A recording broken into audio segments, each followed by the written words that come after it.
Oh,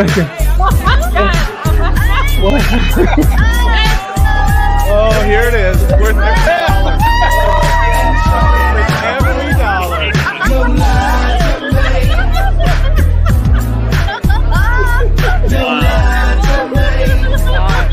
Let it all out, man. Yeah, let's do something I can bring right there. Just to make exciting. Oh my god! Your lies are made. Your lies are made. Your lies are made. Your lies are made. Return of the man. Return of the man. How do they make this more and more epic every time?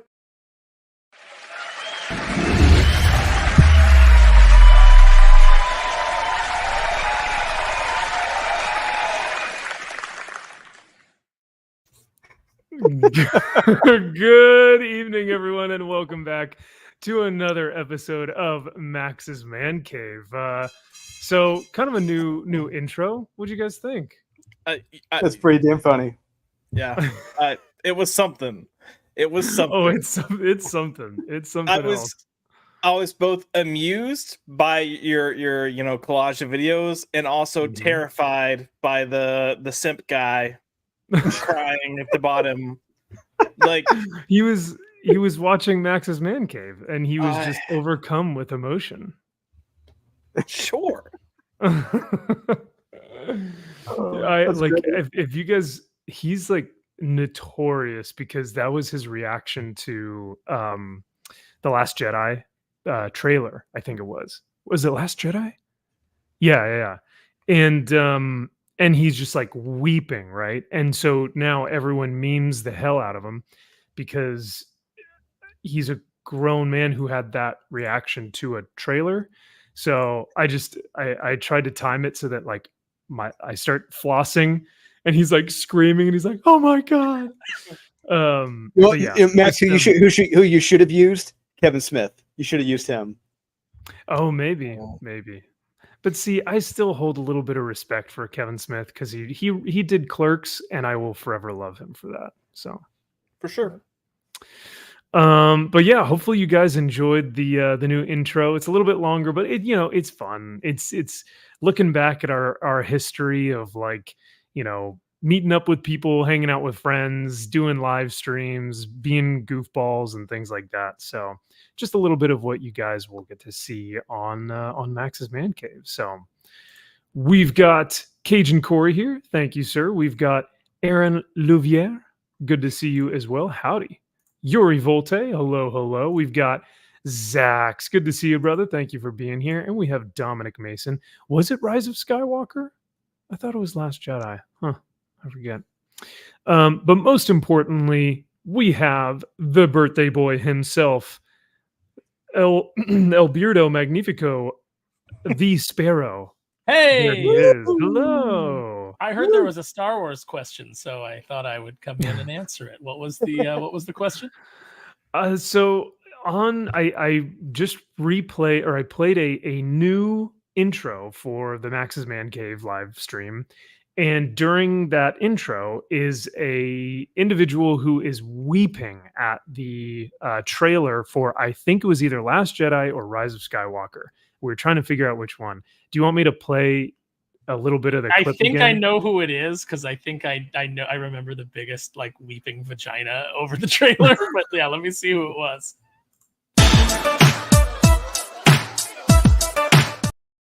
Yep. That was exactly who I thought it was. Yep, you've seen that kid before. Yeah. And so our question was whether we thought it was Rise of Skywalker or Last Jedi. I think it was Last Jedi is the second one, right? Yeah. The middle. Yeah. I think it was Last Jedi as well. But I think he also cried over Rise of Skywalker. I think he cries over each one. Of course. Of course. No doubt about that. Look, I mean, you can... I was excited to see Rogue One because Rogue One looked good, but I've never cried over a movie trailer, and I don't care if you do, but it's embarrassing when it's The Last Jedi. Yeah, it's one thing if like you're crying at the Battle of Pelennor Fields and you're watching the Rohirrim, ride into battle, as orcs are swarming Minas Tirith, and it's like this is the third movie, the third act of the third movie, and just like everything is coming together. You swell up, right? Your eyes swell up well up, and you just become like part of the story. But like a trailer, Yeah, well, it's earned in The Lord of the Rings. It's like Boromir's death, or like you said, the last ride of the Rohirrim, or all of those moments that like stir you like as a man. Like yes, let's go out and let's lay our lives down to protect these women and children. That speaks to you, and they've built up that narrative with you and made you immersed in it. But like you saw The Force Awakens. Like what about the only reason that you would cry with joy at The Last Jedi trailer is, oh, it's not The Force Awakens. Unfortunately, it turned out to be The Last Jedi. Yeah. And then if you cried again at Rise of Skywalker, I mean, I might have cried during that trailer just because please make them stop. Yes. but yeah, it's just it's kind of sad. It is a bit sad. And we've got some other videos to react to today that should be quite interesting. Nothing that we'll cry over, but definitely some things that we can talk about. Zaxx says maybe he's crying because he knows he'll have to pretend it's good. Oof, maybe. That's fair. Maybe. Now, I do want to say before we get started, we have a birthday boy below us, Mr. Aaron Sparrow himself. It is his birthday, and to celebrate, I want to share a little birthday message. I don't know if you guys have ever seen Steve Brule. I have seen Steve Brule, but I don't know. Well, he's one of my favorites. So here we go. It's your birthday. It's your birthday. It's your birthday. It was last month.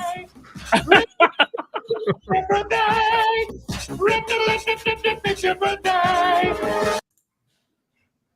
I hate the Married News team so much. I hate them so much. They're so horrifying. You don't like Wayne or what is it, Jan and Wayne Skylar or something? I don't like they're talking about the spaghetti house. I don't like any. Oh my god! It's like I get to go into her spaghetti house every now and then. Yeah. Oh my god! And welcoming the world's most famous Married News team. So funny, dude. Drew has to back out for just a second. He is hearing every other word of ours, so he's going to try and deal with his audio, and then we'll pop back in. But yeah, happy birthday, dude! I'm so glad that you were able to spend it with us. I'm on. Yeah, thank you. I've had a really good. I mean, even though I worked today, nobody was off. Like nobody that I know had the day free. My birthday always comes around Comic-Con, so it's either at Comic-Con. Yeah. So maybe I see some people there, or it's in the prep or immediate aftermath of Comic-Con. So everybody that I know is a colossal nerd, so they're all going to come. Hey, Gideon. There he is. He wanted to wish you happy birthday as well. He says, "Hey, get a look at this." Yeah, check out He's my like, "Hey, Aaron, butthole." But here's your birthday wish right here." So everybody like is super busy like doing prep, and so I just worked today. But really nice messages. From you, Max, from Josh, from Drew, everybody, even Kyle. Even Kyle sent me a nice birthday message, and there was no follow-up that was mean. Well, Kyle is heartless, so wow. I mean, you must have melted his heart today. Wow, I know. That's beautiful. His heart grew 3 sizes today. Yeah, it's like the Grinch, but in summer. Yeah. He just told me to go F myself on my birthday, so that's good. He's making progress. So that's right. That's right. So yeah, it was great. Everybody that I wanted to hear from, I heard from. Really, just some really special messages, and like on Twitter, huge outpouring from you guys on Twitter. From everybody in the chat and everybody who joins us over on Thinking Critical. So it was. I felt love today. Thank you guys. Cool. Well, hell yeah, man. We hope to show you how much we do appreciate you, because you, I feel like, are a voice of reason here on YouTube, and you've become so much more than that for a lot of people. You've become our friend, our brother, part of our family. And so it's cool to, have known you as like YouTube sensation Aaron Sparrow, and then also like good friend Aaron Sparrow. So I'm very, very blessed. But this is a good question here from Dominic. He says, did you get any new figures? Well, I haven't gotten any birthday presents yet. Nobody has given me anything yet because it's just today. And like I said, I haven't really seen anybody today. But I did buy myself a couple new figures. I got the new Astonishing X-Men Wolverine, and I got myself the Superior Spider-Man with the extra legs. It's the first time that figure's ever come with the full kit. So nice. Pretty cool. Yeah. And I got my eyes on a couple other things. Heck yeah, man. Well, happy birthday to you. Those are some sweet little gifties that I think as we get older, we tend to be like, all right, what are things that I like need first, right? And then like, what are things that I can kind of, splurge on and like kind of spend some extra dough on. So my tastes aren't as expensive as yours, Max. So I tend to get more, but you get bigger. Yeah, unfortunately, like I'll buy one large thing, and then be like, all right, I'm good for the year. It's just that's it. Or have to like put out a loan on something, rent out Gideon's bed over here to some homeless guy in Southern California.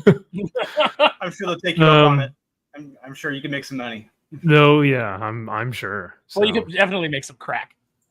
Yeah. Well, you'd probably be giving me fentanyl. Yeah. But hey, listen, that's the exciting thing is that's the situation in California. But if things go the way people are predicting, pretty soon California will be available to come to all of you as, the Democrat ticket that we get is Kamala Harris and Gavin Newsom, most likely. Yay. So, yeah, two complete screw ups ready to further destroy the country the way that Gavin has destroyed California. Two people that have literally... Yeah, two people who have literally done nothing to earn their positions and their careers. And come on, Max. I've heard that Kamala Harris did some really good work on Willie Brown's staff. Some really good handiwork. Yes, I am presented many oral arguments. Yeah, of course. Oh man, yeah, no, it's pretty sad that these are the people that we are looking to for answers. But what I find fascinating is Vivek Ramaswamy. He actually called this like a few months ago, or when was this? No, this was a few years ago, right? Mm-hmm. At the actual presidential debate. So let me play this real quick. I also want to close with one message to the Democrat Party. End this farce that Joe Biden is going to be your nominee. We know he's not even the president of the United States. He's a puppet for the managerial class. So have the guts to step up and be honest about who you're actually going to put up so we can have an honest debate. Biden should step aside, end his candidacy now so we can see whether it's Newsom or Michelle Obama or whoever else. All right, just Mr. tell us the truth so we can have an honest debate. I'm surprised he didn't say Big Mike, but he said Michelle. I actually had a text from somebody today that was said, wow, everything you told me several months ago was going to happen has happened. And I was like, yeah, I'm really good at reading the tea leaves because I pay attention. And it's not like the game plan has been that hard to figure out. It's pretty obvious what they were going to do. Yeah. Well, we'll try not to get into... Someone called out in an interview that Joe Biden had given with Kamala Harris, must have been right after he got elected, how the only way he'd step down from office is if he got some kind of disease, whatever, and Kamala would have to come into the office. And it's like, oh, how about that? And then, like a day later, they intentionally gave that old man COVID, didn't they? No. Just so they could take him out of the cycle for a few days so that they could establish their coup. This is the really interesting thing about the Democrat Party to me right now.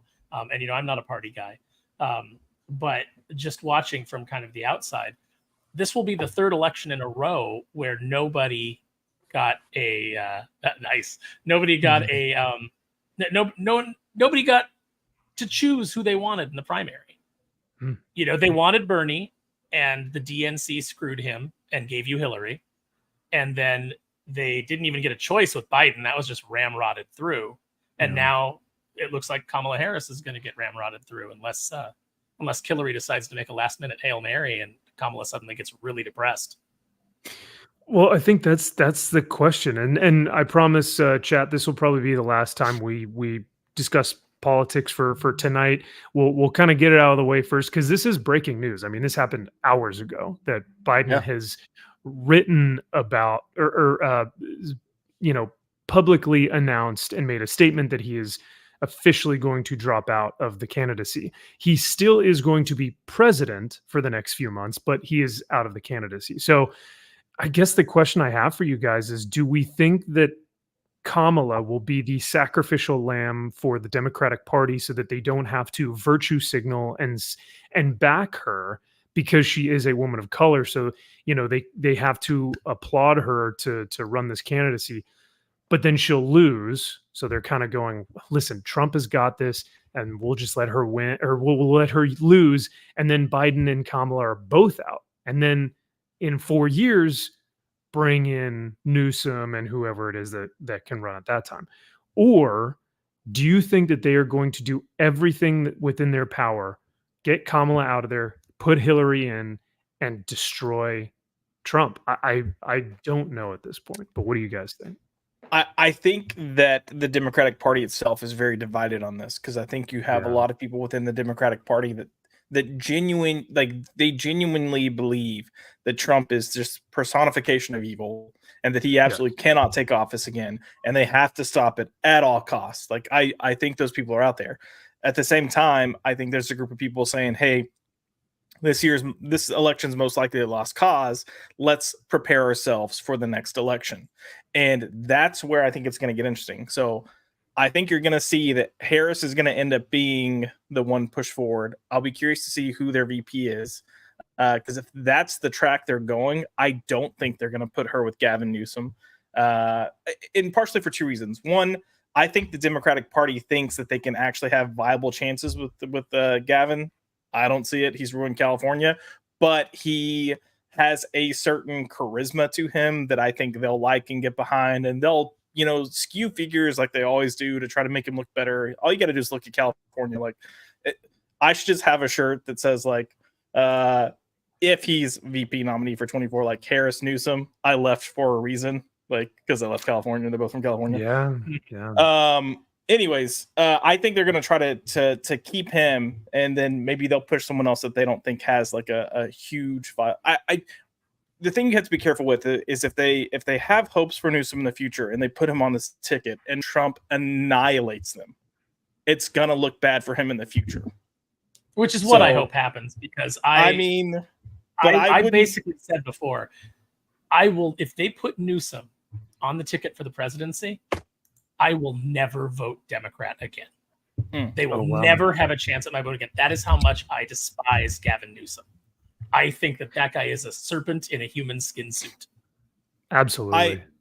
I would not be surprised to see a Harris Buttigieg campaign, because if they lose, which I think they know they're going to lose, they're going to lean so heavy into the only reason these two didn't win, despite the fact knowing that they're the best options, is because they're, minorities and, people are inherently racist or bigots, and we still need to, do work here in America. But we already had a half black gay president. What? I don't understand what the big deal is. Yeah. Oh man. No, that's such a good point. They could use this as a victim card. Anything that they do, they will try and use to their advantage, of course, right? I mean, this is politics, but I think Vivek, actually, speaking of him, and we showed a clip of him just a second ago.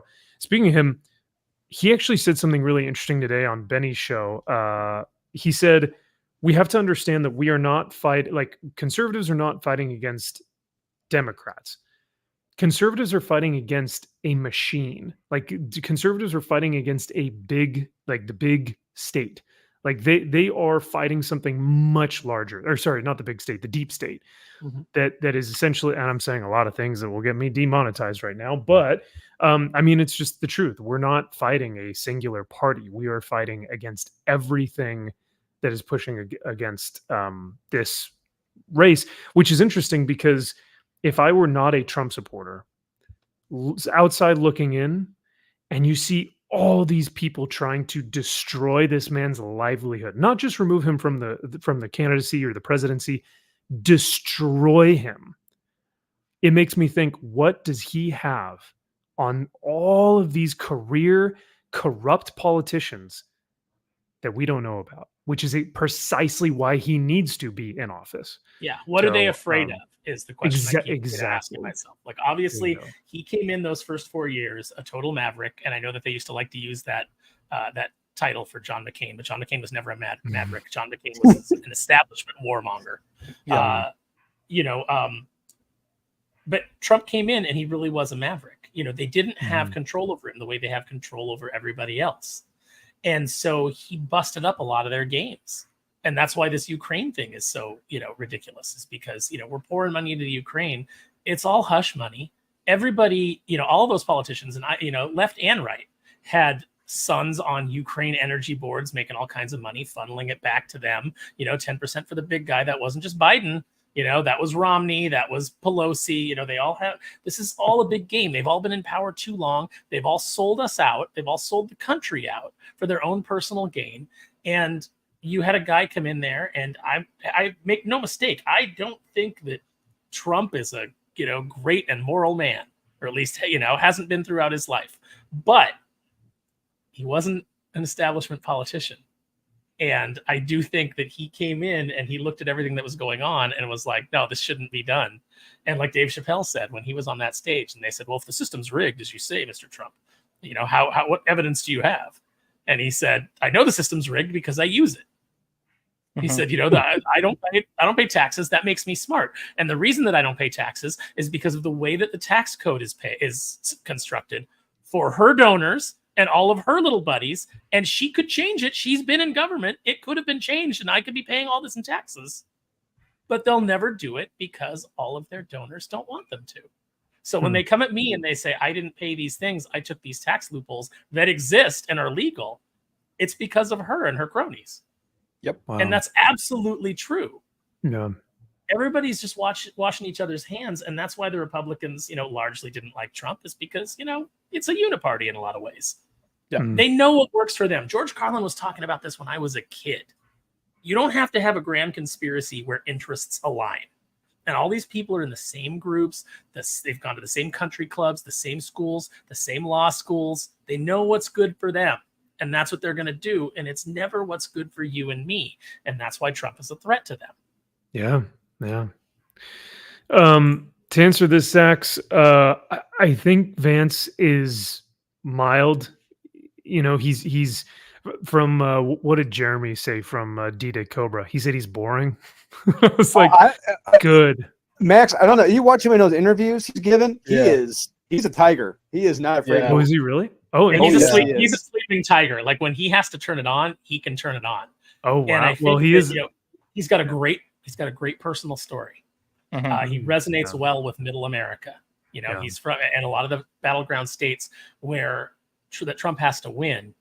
JD Vance is their kind of people. He's somebody that they're going to look to, and they're going to say, wow, that guy's like me. That guy understands my problems. He understands my struggles. He's a Farm Belt guy.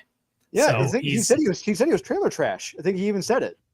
Well, the movie that he did with like Amy Adams shows just kind of where he came from, and he came from some pretty harsh pretty harsh background. But hey, he's a United States Marine, so he's got my vote. So that's pretty cool. United States Marine, and he loves Lord of the Rings. Hell yeah, he does actually. It's like they built a candidate for you specifically, Max. Pretty much. Perfect. Now what do you think? What do you think the odds are that Gary's going to be able to get him on Friday Night Tights if he's a Lord of the Rings fan? No. Yeah. I mean, at this point, I don't think so. But maybe before this. But they got Vivek. Yes, I was going to say, bringing because you brought up Lord of the Rings. Did y'all see where Rachel Maddow was trying to say anyone that's a Lord of the Rings fan is dog whistly? Like what was that bullshit? I don't know if that's the game that you want to play. Now, apparently, if you like Lord of the Rings, then you're clearly, right-leaning neo-Nazi. I can't with the stretches these people make. I can't. I have some lefty friends who are going to be really alarmed by this. I know. Well, because didn't you know that the ring that they one of the rings that they talked about is called Arion, and if you switch the N around, it says Aryan. Yep. So obviously, it's coded that Tolkien, put this in 1920 when he wrote the Lord of the Rings. Duh. Everyone knows this. Yeah, and then everyone also knows about the exchange between Tolkien and Hitler, right? Was it Tolkien or was it CIA? It was Tolkien, right? Where the Nazi Party was trying to, I mean, look it up, guys. It's really a fascinating letter that Tolkien shot back to the Nazis. I would love to read that. I hope I'm not confusing him with C.S. Lewis, but I believe it was Tolkien. I mean, it could be around the same time frame, so it would make sense. But well, let us get into some topics for this evening. And the first thing we have on our docket. Josh, have you heard about this news? So this is just kind of something small before we get into some of the larger things. But apparently there is take this with the smallest grain of sand from a beach, or like the smallest grain of salt. Like this is pooper scooper territory extraordinaire. This was from like some cringe Redditor or something, right? This has no real weight or value. However, this image was released the other day on Twitter, talking about the casting for the live action Hercules, with Zane Phillips as Hercules, Michael Keaton as not Zeus but Hades. It's good casting. Danny DeVito. I mean, you could have got James Michael Woods. Keaton. Yeah. Jennifer Hudson as the Muses, the leader of the Muses. Stanley Tucci, and then Simon Pegg and Nick Frost are going to be Pain and Panic. Pain and Panic. Reporting for duty or whatever. I mean, I don't really like Simon Pegg anymore, but I still love Nick Frost. So I think they work well together. And I think, this casting would make sense. I mean, it looks like it would be true to the movie. But who's Zane Phillips? I have no clue who Zane Phillips is. He's a gay actor. Everything he's done has been gay projects. This is the person that I said needed to be Apollo in the DC universe if they have him. He's okay. He's not the best actor, but I mean the dude's got he's got the body for Hercules. We'll just put he is Hercules. He looks the part. I mean, how does he act? If he's not playing the character as gay, I think it's fine. He doesn't come across as flamboyant. He's just not the best actor. Mm-hmm. So now, I mean, don't get me wrong. I hate Disney live action films. Like Mulan was the worst movie I have ever seen. The live action, and then you saw Madam Web. Yeah, this is true. And I would still probably prefer to watch Madam Web than Mulan again. Whoa! Yeah, it's that bad. So I mean, this guy. Time out. He looks like Hercules in that picture. In that picture, he looks like Disney's Hercules. I can see exactly. You thought Mulan was worse than Madam Web? Oh yeah, the live action Mulan. I agree with Max. Mulan was miserable to sit through. I had a great time with Madam Web. I laughed my ass off. I wanted to punch it with Madam Web. Mulan, I was like, all right, well, that's 2 hours of my life. Okay. Well, I love the original animated Mulan, so like that was a travesty to me. Right. I mean, Madam Web didn't ruin anything that I had any attachment to. Right. Like Mulan made me laugh. And maybe that's why. Maybe I should say Mulan was better, because Madam Web didn't make me laugh, but Mulan made me like God, it was bad. So, but yeah, all that being said, Josh, I kind of figured that Zane Phillips would be someone that is within that sphere. I don't know if he's like really big in the whole LGBTQ community or whatnot, but like if I were not so cynical about Disney remakes and Disney live action, I would say he is a perfect, like chef's kiss, perfect casting. I don't know if he can act or not. The other question that I have for you though is, this guy says, "Oh my God, hoping this is real. Love that an openly gay actor is playing Hercules. He definitely fits the look. Jennifer Hudson is perfect casting." Do you feel that this could, with him being an openly gay actor playing Hercules, do you think that this would get a lot of backlash with the anti-woke crowd? Maybe. I mean, look, I think as long as he doesn't go in and play it gay, which I don't foresee him doing because he doesn't come across as gay. If you see him and stuff, he comes across like a dude. I think it'll be fine. But I might again, my biggest thing, and I like Zane Phillips. I would like to see him in other things. I don't know if he can carry a film. Yeah. So Does I just Hercules don't really carry the film though? Even if they do it like the animated, there's a lot of. I mean, it's not like he has a great deal of emotional like weight to carry. I mean, that's true. He's kind of the straight man, no pun intended, not like the straight. Like he's kind of the straight man, whereas the fun, quirky, kind of charismatic characters take their side parts. Like Phil is a bombastic trainer, who's like who like just chews up the scenery. I mean, come on, Hades is the best villain in Disney animated films. Like Hades just eludes charisma, or as the kids say, Riz. So yeah, I mean, like I think as long as you play it kind of straight and innocent, because that is what Hercules is. He's kind of this innocent guy who's looking to find his way in the world. Do I belong here on Earth, or do I belong up in the heavens with my mom and dad, with the gods, right? And it's a man's search for meaning. I mean, that is the core of the story, but I just don't want them to be like Hercules. It's just like, no. I don't foresee him playing it that way or coming across that way. I don't think so either, but yeah. But if he does, that movie will save lives, Max. Oh, You're right, Aaron. Gosh dang it. Let's be honest. The animated version, James Woods steals that movie. Yes. And looking at if this casting is real, and he's got enough screen time, Michael Keaton will steal this movie as Hades. So like you don't have to depend that much on Zane Phillips. Like it's going to be any movie that Michael Keaton's in, he steals it. Any movie James Woods is in, he steals it. So I think that on that end, it's inspired casting. As far as the look, I'm glad that like there's a chance that they might actually be going back to casting actors that look like the characters. What a concept! What a concept! How about that, eh? Yeah. So, I mean, he's definitely on the Disney juice. You don't naturally look like this. I'm sorry, but hey, even better. Because drink the mouse jizz, huh? Exactly.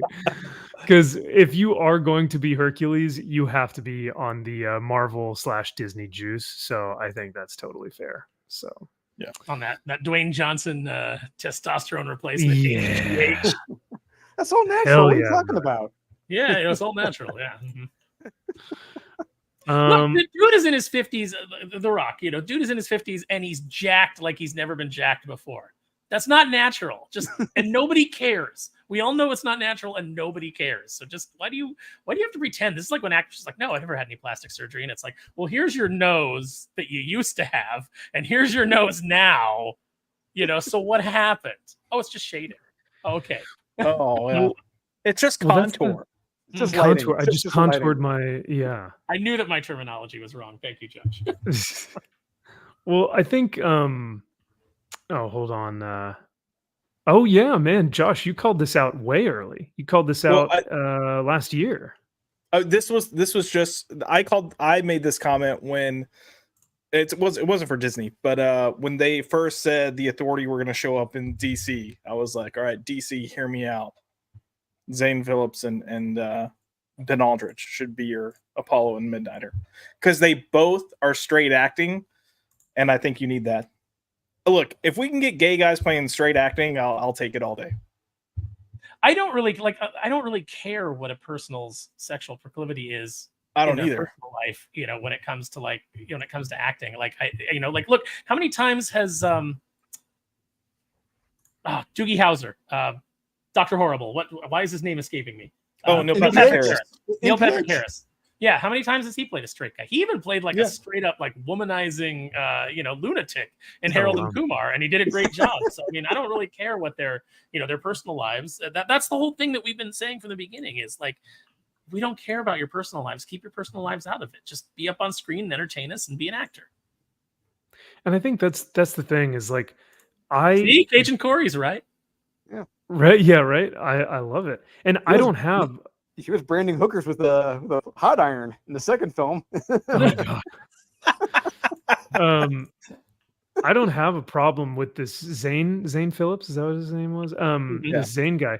At all. Like I said, I actually think that he's a perfect cast. I'm afraid that Disney is going to parade him around like a zoo animal and just go, look, guys, look what we have. Look what we did. Look what we got. And it's like, that is so not the purpose of the Hercules story, is to just parade this guy around. And so that's what I'm more afraid of. So before anyone cancels me, I think Zane would actually look the part beautifully. I just think that Disney will use him as they do with every diversity casting, like they've done with Star Wars, with all of the, Reva, and now the Acolyte stuff. They will constantly use their virtue signaling as a defensive mechanism to weaponize whatever it is that the criticism that they get, to push it back onto the audience. And that's exactly what they're going to do if they run with this guy. But, well, when it's worked out as well as it has every single time that they've done it, you want to keep playing that strategy. Absolutely. I mean, you keep pulling the rabbit out of the hat, and pretty sooner or later, someone's going to think it's real, right? Mm-hmm. So, yeah. So Soul Assassin says James Woods has it in his contract to be the only one to play Hades. I saw that. I wonder if that's animated only. Yeah, it could be. Mm-hmm. I mean, it contracts also expire. But so wasn't there an animated series as well for Hercules? Was he I the believe voice of Hades in that? Possibly. I don't. Was Hades in that? He may not have been. How can you not have Hercules without Hades? But oh well. All right. Well, let's get to still my favorite GIF, Max, when I tell a bad joke on Twitter, is Hades going.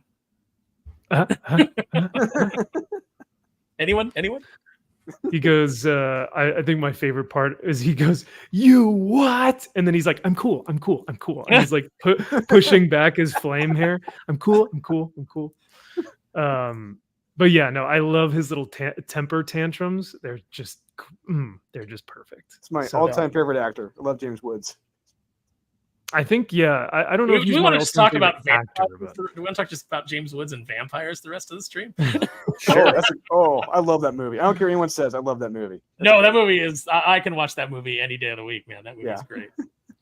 Was that before or after the one with shoot? Oh no, now I'm blanking on it. The Game Over, man, Game Over. Oh, it was after. It was after that. Okay. Oh, and you're talking about Near Dark. Near Dark, thank you. Oh, no, he doesn't say Game Over in that. Yeah, no, it was after Near Dark. Yeah, Near Dark came out like 88, 89. This was like 98. I'm surprised you've seen Near Dark, Max. That I'm so excited to know that you've seen Near Dark. Yeah, I actually liked it. It was actually pretty cool because you actually have a pretty good cast from the Aliens movie in that, in the Near Dark film.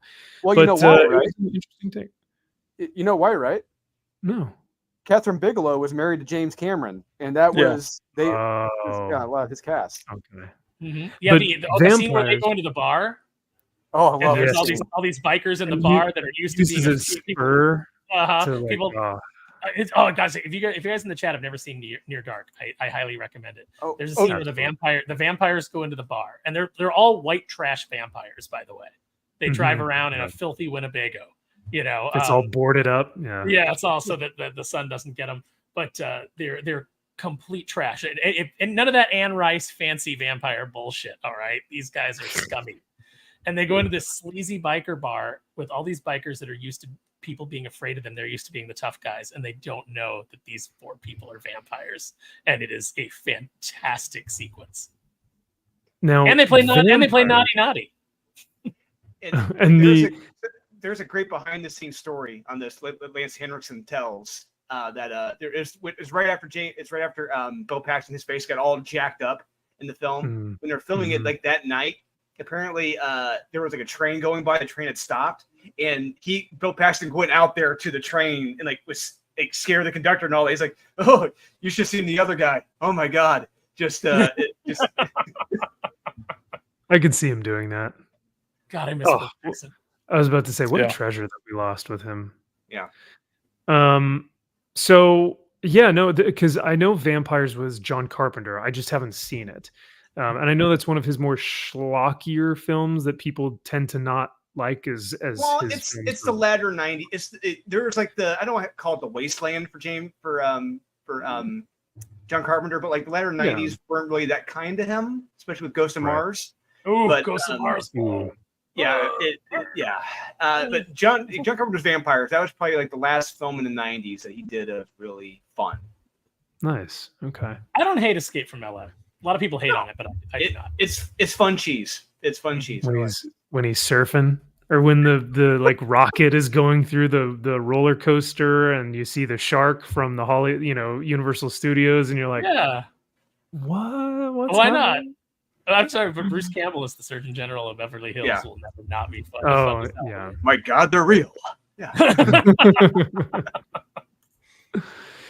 All right, friends. Well, unfortunately, we have to stop talking about good films, and we have to actually watch a pretentious video here. Yeah. So, John Delarose really pissed this guy off, didn't he? Superman. Oh, is this a John Delarose thing? Well, I don't know if this video, because I haven't seen this video. I'm going in cold on this. But Same. John Delarose had tweeted out that Superman was inherently a right-wing story and like his reasoning for it, and it triggered a bunch of people. Which is the point. Is the point? It's why he did it. Is to get engagement and to get people talking and jumping over to his website. But it worked. It absolutely worked because people freaked out. So I assume this is going to be one of those absolute freakouts here. I believe it. Well, along my travels searching the interwebs, I saw on Twitter that this individual, Red Elk, who has who has a channel that's pretty much just Superman. I mean, his first video was Why I Love Superman. A closer look at Bendis's Man of Steel, his Superman, Superman's Greatest Christmas Challenge, Superman's Symbol of Hope and Humanity. So he's a Superman fan, but he recently came out with this video, which he posted on Twitter, and it came across my timeline. And my God, if this isn't the most pretentious, pandering and divisive, just scummy way of portraying the Man of Tomorrow, the symbol of hope and optimism in our world, I don't know what it is. You can see it's fairly, disliked. I'd say it's definitely not ratioed or anything, but it's got 2.4K views in the past 2 days. Some of the comments here, Red Elk has stated he's got a lot of ass kissers in those comments. That's all I got to say. That he does. But he's also got some people who are bringing up good points. But for example, for this one, this individual says he's not liberal either for the people that think he is. And Red Elk says, no, he's not a liberal. Superman has pretty socialist ideas. The hell he does. So take that with what you will, but let's go ahead and EFAP this video. It's only about 3 minutes long. We may not watch the entire thing because once you see the first few clips that he continues to repeat, you'll understand the monotony here and you'll understand the pretentiousness that kind of comes with his reasoning for why he believes Superman is not a conservative. I'm already fired up. Superman Just based is on not- that socialist. That socialist. Oh, I'm already angry. oh, perfect. All right. Well, that was just the beginning. So here we go. Superman is not a conservative. Superman was created by two Jewish boys, Jerry Siegel and Joe Shuster. In his first story, Superman was called the champion of the oppressed. He fought against capital owners. He fought against lobbyists, weapons manufacturers, mine owners, greedy businessmen, homelessness, the military, oil stock owners, abusive bosses, abusive husbands, fascist dictators, and so much more. Superman is not a conservative. Superman. So do you guys see where he's going with this now? Well, I see that Yes. Superman fought fascist dictators, and the image was of Hitler, who was a socialist. So I think we can already go ahead and say that his notion that Superman supports socialist ideals, we can already throw that one out of the window. Yeah, so we can just go ahead and check that one off the list and debunk and- that one. And for this guy to, I mean, he's pretty much saying it that fascism is only associated with one side. That is what he is saying. Mhm. Like, Correct. No, it's like, no, fascism knows no bounds. All right, just this guy's playing that game. No. It's not going to work here. Authoritarianism comes from anywhere that people want to control other people. And you see that all throughout every belief system. Hmm. There's always And- people that want to just have control. And you guys are nailing it already because as you've mentioned, as you've stated, what he is trying to do, what this individual's Red Elk or this YouTuber, what he's trying to do, and as you guys have clearly seen, he's trying to paint the picture. He's going to introduce a storyline or a plot point or something that a writer has put into their comic as, Superman, and then he's going to show you why Superman is not a conservative, as he so pretentiously states. So one last thing before we start this again, like real quick. So Yeah. so this Superman was created in June 1938. America in the 1930s was a very different place as to where it is now. The things Superman fought, pretty much there are a lot of laws in place now to stop those things from happening that he was fighting. Yeah. Yes, a lot of those acts were illegal, but is this nuts saying that people who do these things are conservative? That's what it sounds like he's saying. Yes, And that's exactly. bingo, bingo. It's Yeah. what a lot of people are saying now. Anytime you can take anything that is inherently, anything you're taking in terms of, the labels that they like to use to describe, conservative people. Yeah. They're grouping it. If you're this, you're automatically this, and vice versa. If you're this, you're automatically this. Oh, and who was the president during the 1938? Oh yeah, FDR, a Democrat, who was pushing a lot of these agendas. So there you go. Yeah. And I mean, what we're seeing too is, like you guys have pointed out and excellently done so, is the fact that he is associating all of these things, which he's about to mention, Yahtzees, all of these things with conservatism. So he's basically saying, oh, Superman fought this or he fought this, which inherently means that they were all conservative, which is just the most disrespectful, divisive way of trying to talk about a symbol for hope and unity, which Superman is. So let's see what he has to play for the next one.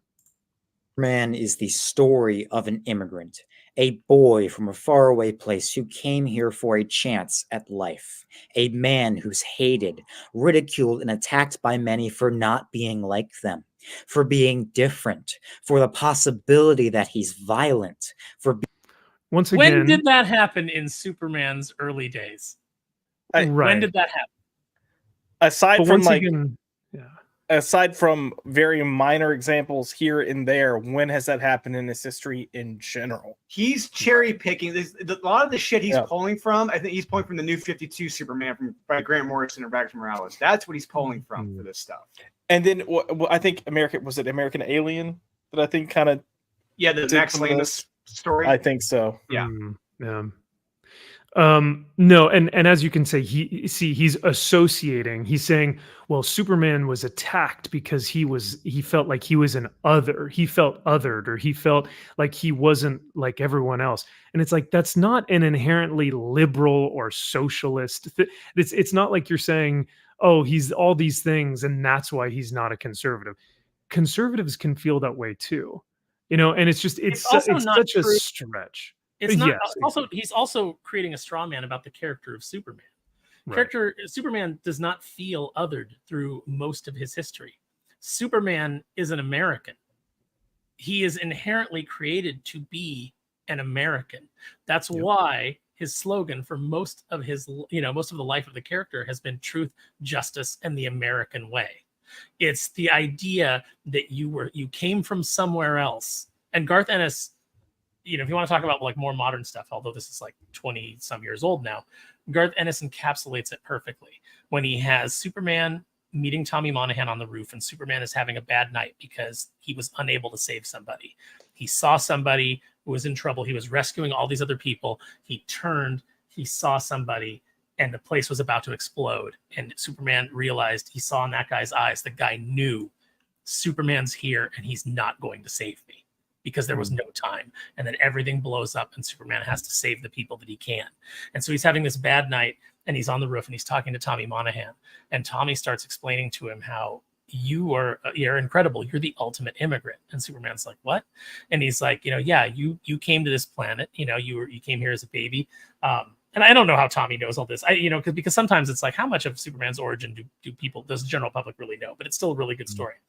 And he says, you were sent here as a baby, and, you arrived, and you're the ultimate American because you came here and you said, yeah, I'm from Krypton or whatever, but all of that is in the past. I'm American now. What can I do to help? And he said, that's the ultimate expression of Americanism. He goes, and Tommy explains, too many people come over here and they want to bring all their old hatreds and all their old, rivalries and things like that from the old world. And instead of leaving that behind and making a fresh start because you're American now, they want to recreate their culture here. And that's not what being an American is. Being an American is joining the melting pot and melting and becoming an American. It's not to say that you turn your back on being from Krypton or, being Kryptonian, but you are American, and it's a beautiful encapsulation of the character, and it's the correct one. Absolutely. And it's extremely disingenuous for this YouTuber to try and say that he is a illegal immigrant who came here and, has brought his Kryptonian nature with. It's like he did That's not a Lex choose. Luthor point of view. That's a Lex Luthor point of view. Yeah, exactly. He did not choose to come here. He landed here. And then once he landed here, was raised by two loving, hardworking parents that taught him from Farmtown, Kansas. Hell yeah, who are buddy. most likely conservative, who raised him with conservative values. Most likely Christian. Western conservative. Yep, exactly. Yeah. And they raised him in this nature not to be a liberal or a conservative or a Democrat or Republican, but to be an American. And that's why I cannot stand videos like this, because these just subhuman levels of degenerate, man babies or whatever you want to call them, just they fundamentally don't understand the character of Superman, because Superman isn't meant to have, oh, he's a liberal, oh, he's a conservative. He's an American. He's a Kryptonian, but he would sacrifice his life for any American because because he's their savior. He wants to protect everyone here on Earth, but he upholds American values. So that's why I've just completely I've completely tried to ignore this video as much as I possibly can. But you can't when he's gotten so much of the character just inherently wrong. So he's projecting himself into the character instead of examining who the character is, who he wants the character to be, because then the character is like him. And this is what you see in the worst writing that's coming out of comics right now, is all these people trying to put their own ideas in the mouths of the characters to justify their own point of view. As if having a fictional character parrot your opinions in a script that you wrote means anything.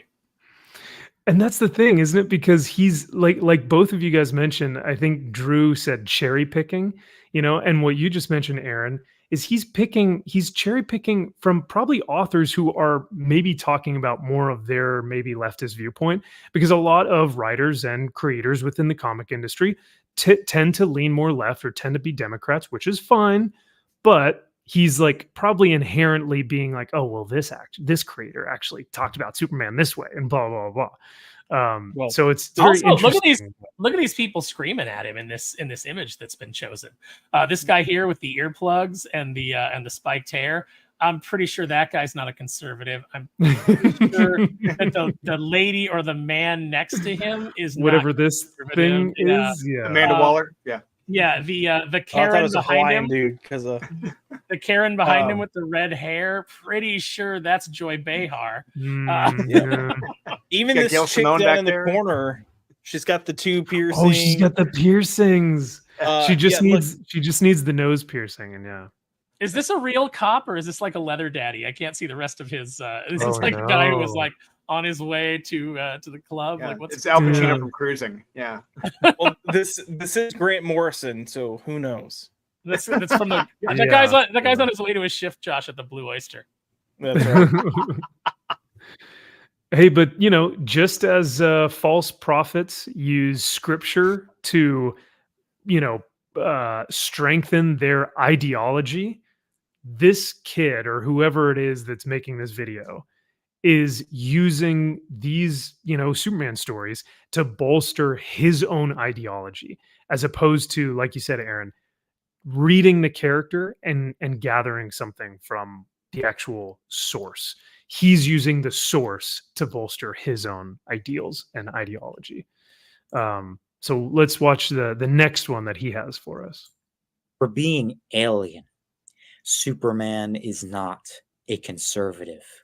Do you think there's some tears behind those? Superman is not a conservative. Like, it seems very upset whenever he's stating this over and over and over again. He's big mad.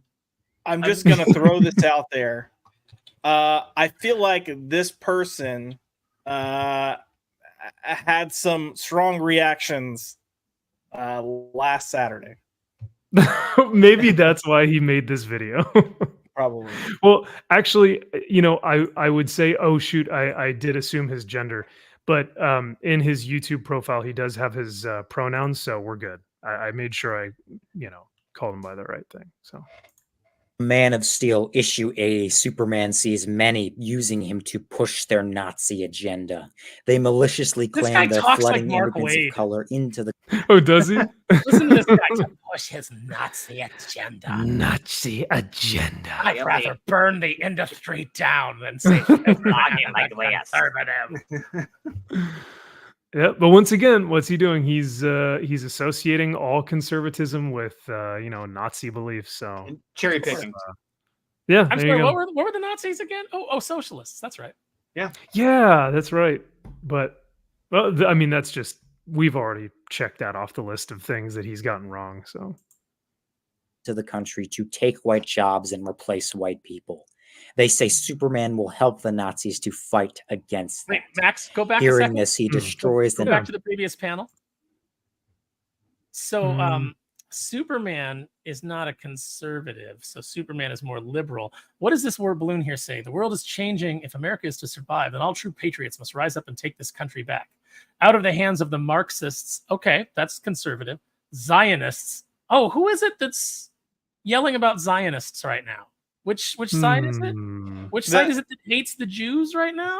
Yeah, like the Nazis hated the Jews. The side that is hating the Jews and telling them they can't go to school and need to go back and need to completely face genocide. It's the same side that's calling conservatives Nazis. So just try to maybe figure. No, there's a parallel. That's a good We went call, from punch a Nazi to kill all the Jews really quickly in this in this argument, almost as fast as we went from Occupy Wall Street and down with corporations to leave alone the $1 billion corporation and their IP. These people have no ideological consistency whatsoever. No. Ignorance and mental retardation is a hell of a combination. That's all I'm going to say. You're saying it's pretty the Venn diagram is pretty consistent. Yeah, and I'm being nice by saying ignorance instead of stupidity, but there's a little bit of stupid and evil here. They say Superman will help the Nazis to fight against that. Hearing this, he destroys the Nazi symbol and declares he'll never stand for any hate, racial prejudice, or genocide. Right there, he said I'm American. I'm not that I'm a conservative or anything. He said I'm an American. I'm an American. Like all true Americans, I must strive to be a champion of tolerance and diversity, justice, and kindness. Sweet. Yep. He's an American. So good job, man. Once again, you got him wrong. Genocide. Superman is not a conservative. Oh my God! Okay, Superman. He keeps doing that like he's really like making his point. Oh, Aaron, he does the whole damn video. The whole damn video, he does this. I told you this is the most pretentious shit. Yeah. This point right here. Holy shit! Oh wow. Oh yeah, well, because guys, I mean, the Confederate flag, guns, a hillbilly, of course. Gosh. So when the writer comes in and creates a straw man, 100%. But this one's pretty funny too. Birthright. He goes to a redneck who sold firearms to school shooters. Superman shoots a bullet at him and catches it at the last second to show him what it's like to have your life in the grasps of a trigger pull. Superman is not a conservative. I don't know if he used a gun right there. Yeah. By the way, I believe that was from Birthright. Am I correct? Yes, it is. 100%. And who wrote Birthright? Mark Wade. Thank you. The biggest liberal vagina, crying, weeping. And I used to like Wade, but he has just gone so far off the deep end and is so absolutely unhinged and unreasonable. You cannot take any of the propaganda that Wade puts into these characters and count it as canon. And by the way, that book isn't even canon anymore. No, it's not. That book's been wiped away by Jeff Johns and probably other people since then. And that was like within a year. I remember because that Birthright came out, and then like literally within a year or so, Superman Origin came out by Jeff Johns. I'm like, holy shit, that was quick. And you know what's interesting too is that not only is he just, because you could say, oh, Mark Wade is a leftist or he's a liberal or he's an activist, right? But that's not good enough. Because Mark Wade truly despises conservatives, wants to erase conservatives off of the face of the earth. He's one of those people who it's not good enough for him just to hold his beliefs. He has to destroy everyone else who thinks differently than him. And that's this type of narcissism that the kid making this video has, to just completely utilize or try to utilize Superman's exploits and his histories to justify his own narcissistic ideals. So it's just this whole video is just so gross. But let's see what, and not to mention, it's classic tourist mentality.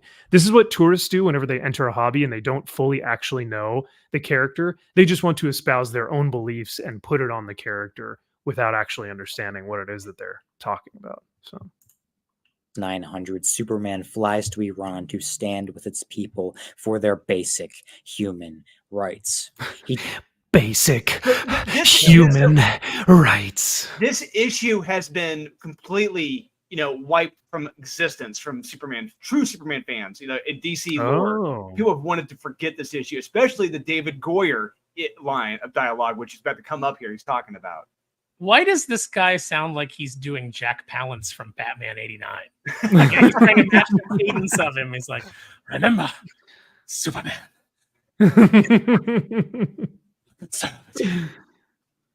I mean, that's pretty accurate. It's pretty accurate. He's just really trying to drive the point home, Aaron. He's really trying to make a statement here. Well, then you should have better evidence. He did not. Well, not just better evidence. You should have a better take, because this is a garbage level take. Because I would do the same thing if someone else said Superman is not a liberal. Like if there was a completely opposite video to this, I would still be saying the same thing, because you're right. He's bigger than both of those ideologies, both of those political parties. He's bigger than both of those. He represents America. He represents the people. He represents humanity. Those are bigger than just a party, So, yeah, let's see what he does have to say about this immigration crisis. Announces his American citizenship to do more of this without getting the U.S. involved. Superman is not a conservative. In Grant Morrison's Action Comics, Superman once again goes against a man who uses cheap illegal labor with no safety precautions to make a profit. He fights against the military who come after him for going after those wealthy figures. He's hated by many for being an alien and told to go back to where he came from. Grant Morrison, who's also the writer of the most influential Superman story ever told, put it best when they said, Is it though? The most influential? I don't think that's true. I mean, I wouldn't certainly. I wouldn't say influential. A lot of people say All-Star Superman is probably the best Superman story, but it's like when you look at those top 10 Batman lists where it's like, you sometimes have like Housh reaching number 1. I'm like, get the fuck out of here. You haven't read that.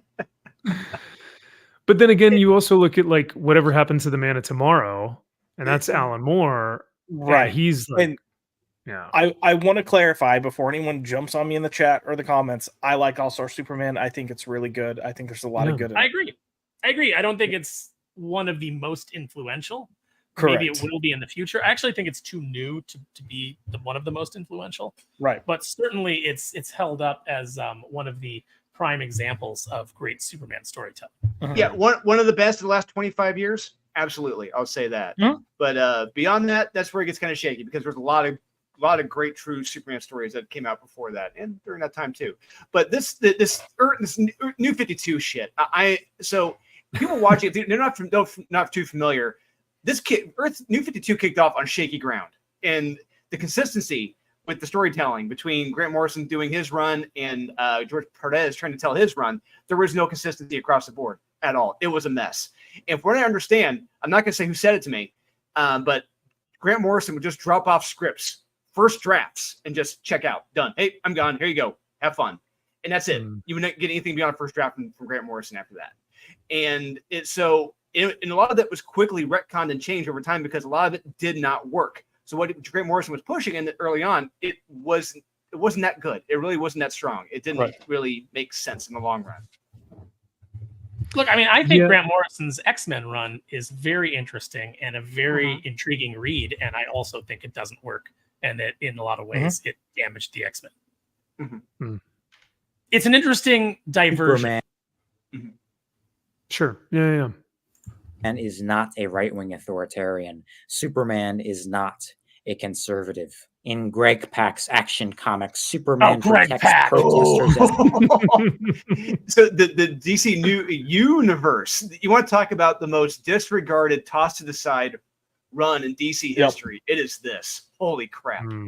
Greg Pak has only ever had one good idea in comics. It was called Planet Hulk, and it wasn't his. It was his editor's. So, Well, there you go. Try to violently take them down. Even though he's depowered here, Superman fights back against the aggressive pigs. Superman. Oh my god. Of course he used pigs. Gosh dang it, man.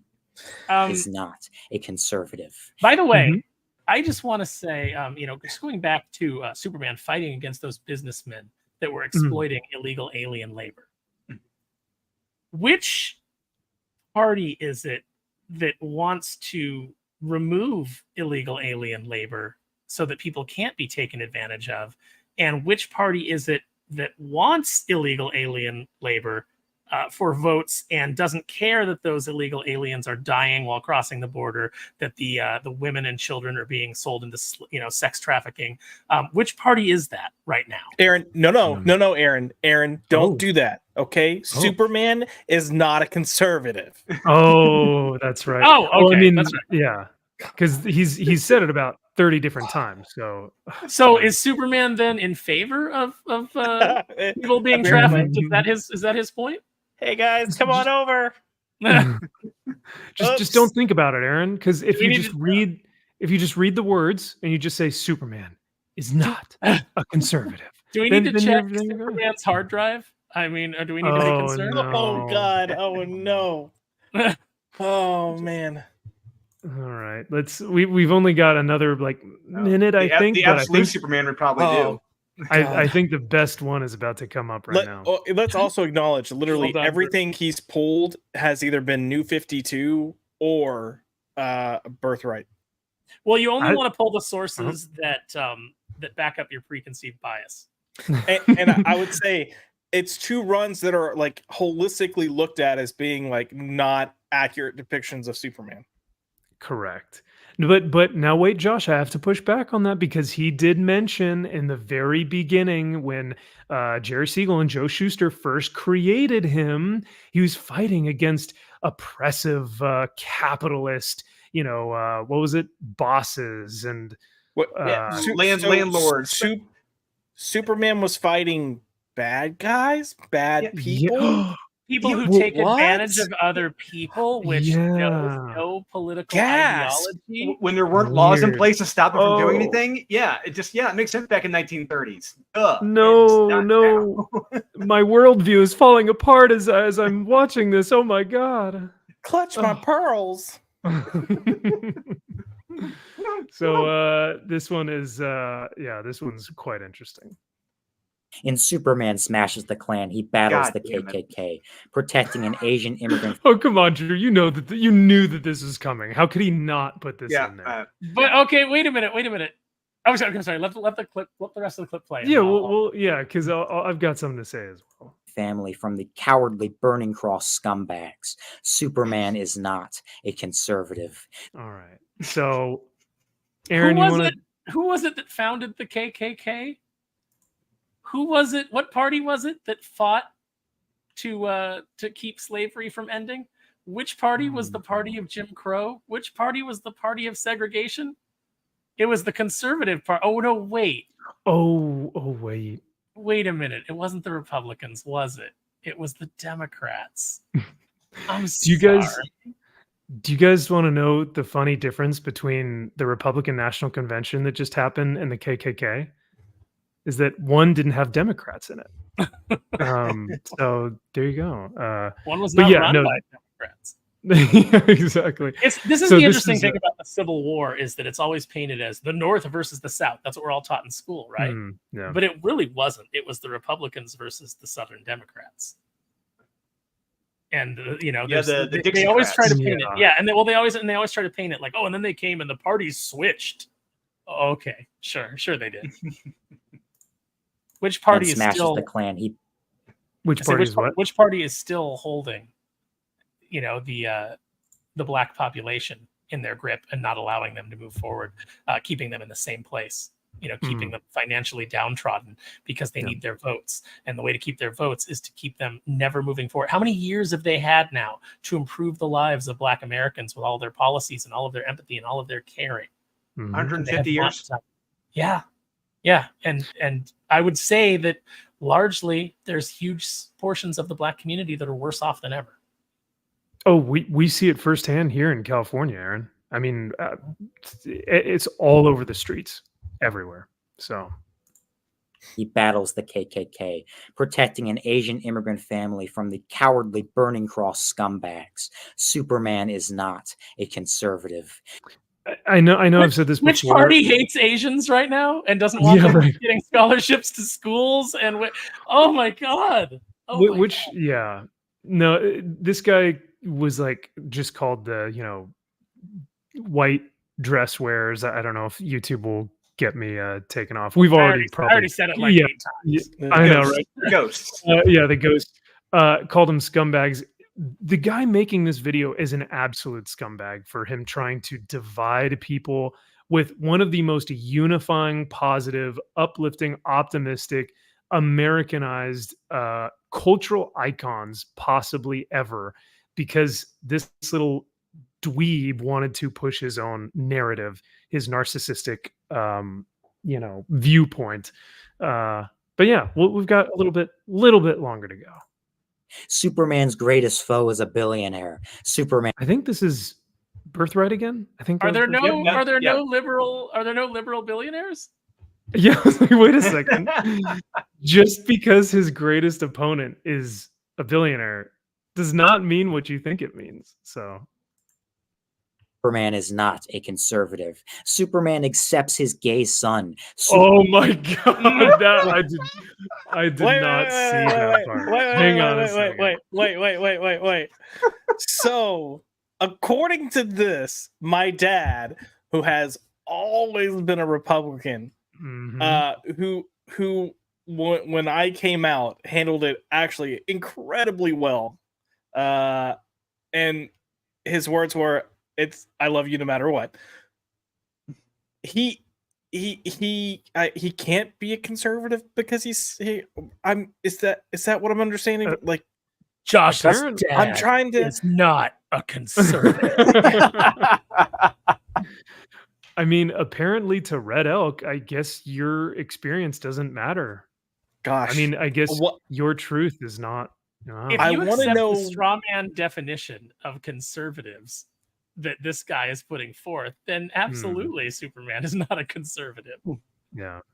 But the problem is that this guy has not properly defined conservative at all. Right. Yeah, exactly. I could do a video like this and I could say Superman is not a liberal. And I could go through and I could actually, but mine would end up being more factual because I would actually, there would actually be evidence. Yeah. I want to see someone come up with a video that's just like Superman is, crazy or something because of all his Silver Age exploits where he's like slapping Lois on, in the face or something. Or when he's, or when he's, turning Lois into a black woman. Yeah. All the Silver Age stuff. It just occurred to me if I did a video called Superman, if not a liberal, I could use a lot of the same examples that he's put here. You wouldn't even have to change KKK anything. And Superman versus the Nazi Party, Yeah.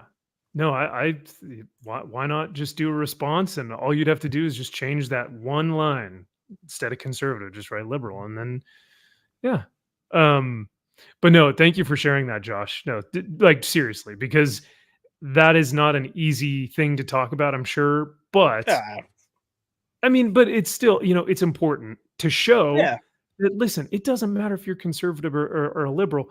Compassion is universal. Like having compassion and love for your son is pretty great. I just hate that he's using the John Kent that just came out 2 years ago, which was a terrible storyline and was used solely to pander to people because Tom Taylor is an absolute hack of a writer and just wanted to get likes on Twitter. So he wanted to win a GLAAD award. He wanted to win a GLAAD award and get into TV. That's what he wanted to do. That was the whole point of this. It's like, I'm so glad that Superman is up there, like in the scene from Heathers, going, I love my gay twink son. I'm so glad that's happening. Yeah, and in the issue, I'm pretty sure that John just completely rebukes him and is like, "Why don't you do better, Dad?" Yeah, he did. That did happen. Yeah, he's talking to an AI program of his dad and lecturing his AI program of his dad, and he falls in love with more or less a domestic terrorist throughout the run. Oh yeah, and the run was canceled. Yeah, go figure. Who would have thought? Twice. Yeah. I have less problem. I have less problem with John Kent being bisexual than John Kent being interested in Jay Nakamura. Yeah. Actually, that's a good point. Wait, so Aaron, you brought up something interesting. You said because DC had him come out as bisexual. I think Red Elk says that he's gay, though. Yeah, so Red Elk is admitting what we all know is that bisexual is a cop out. Then it's always gay. If you're a male and you like poontang pie, then you must be a conservative. I mean, what can I say? Wait, so Superman is a conservative because he's all about that brassy, Lois Lane action. That Lois Lane. Ooh. Billionaire. Superman is not a conservative. Superman accepts his gay son. Wow. Wow. He didn't say bisexual. That's, he should Yeah. probably recognize his sexuality. That's pretty. Look at Jay Nakamura's nose. What is intolerant. happening? What is happening in this kiss? They don't have mouths, Aaron. What's the Look at their Just- chins, How man. big are their chins? Yeah, I was just gonna Yeah. say, like, these guys are lantern-jawed freaks. Max, this picture reminds me of someone. I shall not say their name. But Kyle totally referred to them as Shovel Face. Oh, no. Yeah, that tracks. Can you put that in the private chat? I have a need to know. Yeah, Josh, if you could hop on that for me, that'd be Yeah, I'm like, wait, fantastic. what? What? Superman is not a conservative. Superman is a decent living being. Oh my god, dude. Did he just say a decent living being?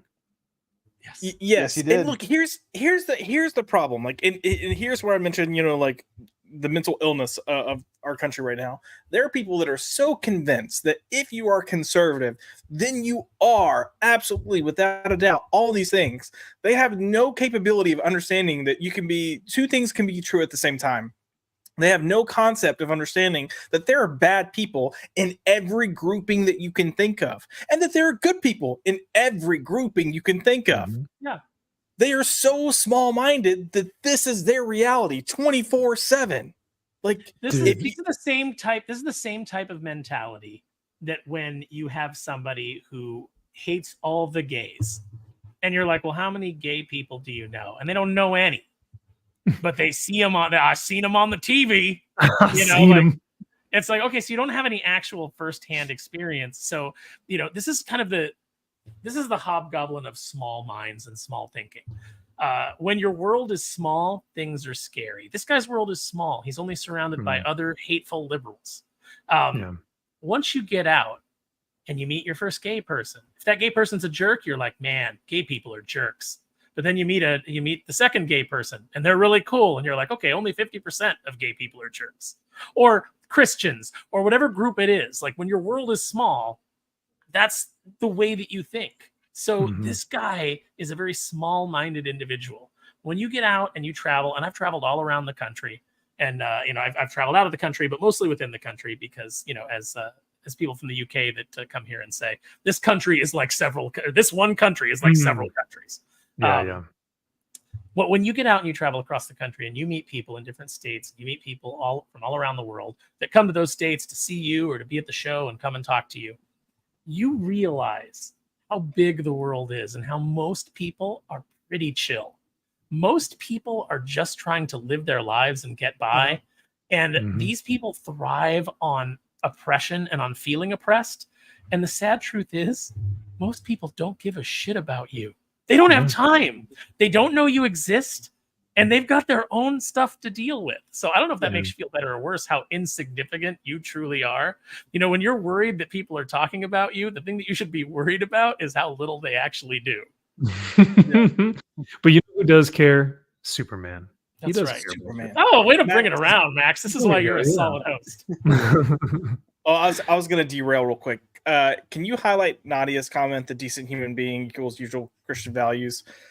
So many people take offense when we talk about Christian values and the lifestyle of Americans in general. And I think there is some separation with some people. However, if you were to say that this country was not founded on Christian values, you're a moron. Like, it is ingrained within our society, whether you deem yourself a Christian or not, because a lot of our moral spectrum and our moral compass is based on Christian values.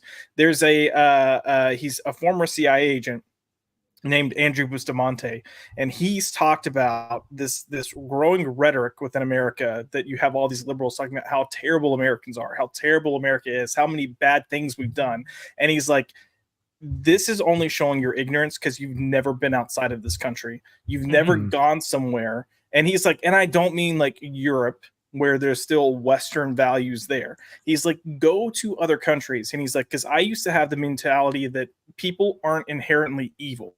And he goes, but you go to certain countries, and he's like, it's going to become very, very clear there are people that are inherently evil. And not just like, oh, they're bad people that do bad things. He's like, you will see people that you will understand they're just inherently evil. The lifestyles people live are inherently evil. And one of the things that he talks about is everyone that he knows that's worked in what he was doing, where they were going overseas into just like terrible conditions, terrible countries. Every one of them could not wait to come back home, and they were just excited to come back to America. All of its faults, all of its flaws, because it was so much better than what another reality was. Mm-hmm. Yeah, like you're I said, right. When I was deployed in Baghdad for several months, when I went to Baghdad, when I went to Kuwait, Oman, Afghanistan, it's like, do you think I wasn't anxious to get back to America after my first combat lukewarm shower I had to take for 2 minutes? No, running power, electricity. There are so many things Americans take for granted that we have. It pisses me off. I really wish numbnut jackasses like this could spend a week overseas in a third world just to see what it's like, to really appreciate what he has here and really truly realize, you know what, America isn't that bad. Go over to Somalia, go over to Haiti, go over to Baghdad, go over to any of these places that we're talking about. Hell, you know what? You don't even have to leave the country. Like I said, I've traveled all over the country. And one thing that you end up doing is you end up taking like a lot of Ubers, right? Uber drivers tend to be immigrants that have come to this country. And I'm somebody who likes people's stories, so I always try to engage them. And when they tell their stories, I will tell you one thing that is always beautiful and always moving is how much they love being in America, how appreciative they are. And they tell you these stories about like how, I worked in a factory canning fish in Alaska for 6 years and lived like a hobo, so that I could save up enough money to bring my family here, so that my sons I missed 6 years of my sons' lives so that I could bring them here because I want them to have the American dream. I want them to have an opportunity to do something with their lives and to not just die in the mud. These are the types of stories these people tell. You want to find somebody who loves America, you don't go to the college campuses with all these little spoiled brats that have never had a day of adversity in their life. You talk to somebody who came here from a third world country and has worked their ass off to bring their family here. That is where you find true Americans nowadays. People who, much like Garth Ennis said, are saying, all that is in the past. I'm an American. What can I do to help? My family, we have a scholarship at our high school. And we always read through all the resumes and everything the kids submit, to get the scholarship. And one thing Indiana, especially the south side of Indianapolis, is known for is the Burmese population. A lot of the kids, families from Burma, have come up go to America, to Michigan, come all the way down to Indiana. It's a huge influx here. But when you read these stories, these families leaving under gunfire on boats to make their way over here, and it's enough to, it really does it gets you emotional when you read them. It's like when you read, as opposed to someone who grew up with everything, it's like, okay, they say they want to be a doctor, and you read this, like, holy shit, they made literally their dad saved them enough money over a year to get onto a boat to make it over here under gunfire. It's like, Jesus. It's like, how can you not root for this? That's why I was just gonna say, just the general mindset of some of these countries, as Americans, we are so sheltered from what happens outside of our borders. Like if you're a female, hey, why don't you go live in Africa, where I think it's like over 200 million women have undergone some form of genitalia mutilation as a means for the men to show dominance and kind of enact their idea of like, well, your property. Go to the Middle East, where if you're a homo, they're gonna go throw you off a roof. All these little like flag wavers that are pro Palestine right now. Go over there, especially if you consider yourself part of the Alphabet Mafia. You're not gonna survive a week. You're not gonna survive a day. You're gonna get killed immediately. You mean the Palestinians don't support them, Josh? Even women in the Middle East, depending on where you are, go to Saudi. Look, my uncle worked for the government. He lived in Saudi Arabia for years. My aunt did not move. The government wouldn't allow my aunt to move with him. He went from Paris to Saudi Arabia for his job. They wouldn't allow my aunt to go with him just because of the risk, because she's not considered a citizen. I mean, she's not considered an equal in terms of having status. So if anything physical or any type of abuse happened to her, and this is for any women that's out there, so what? You have no rights. Like they are allowed to beat the shit out of you.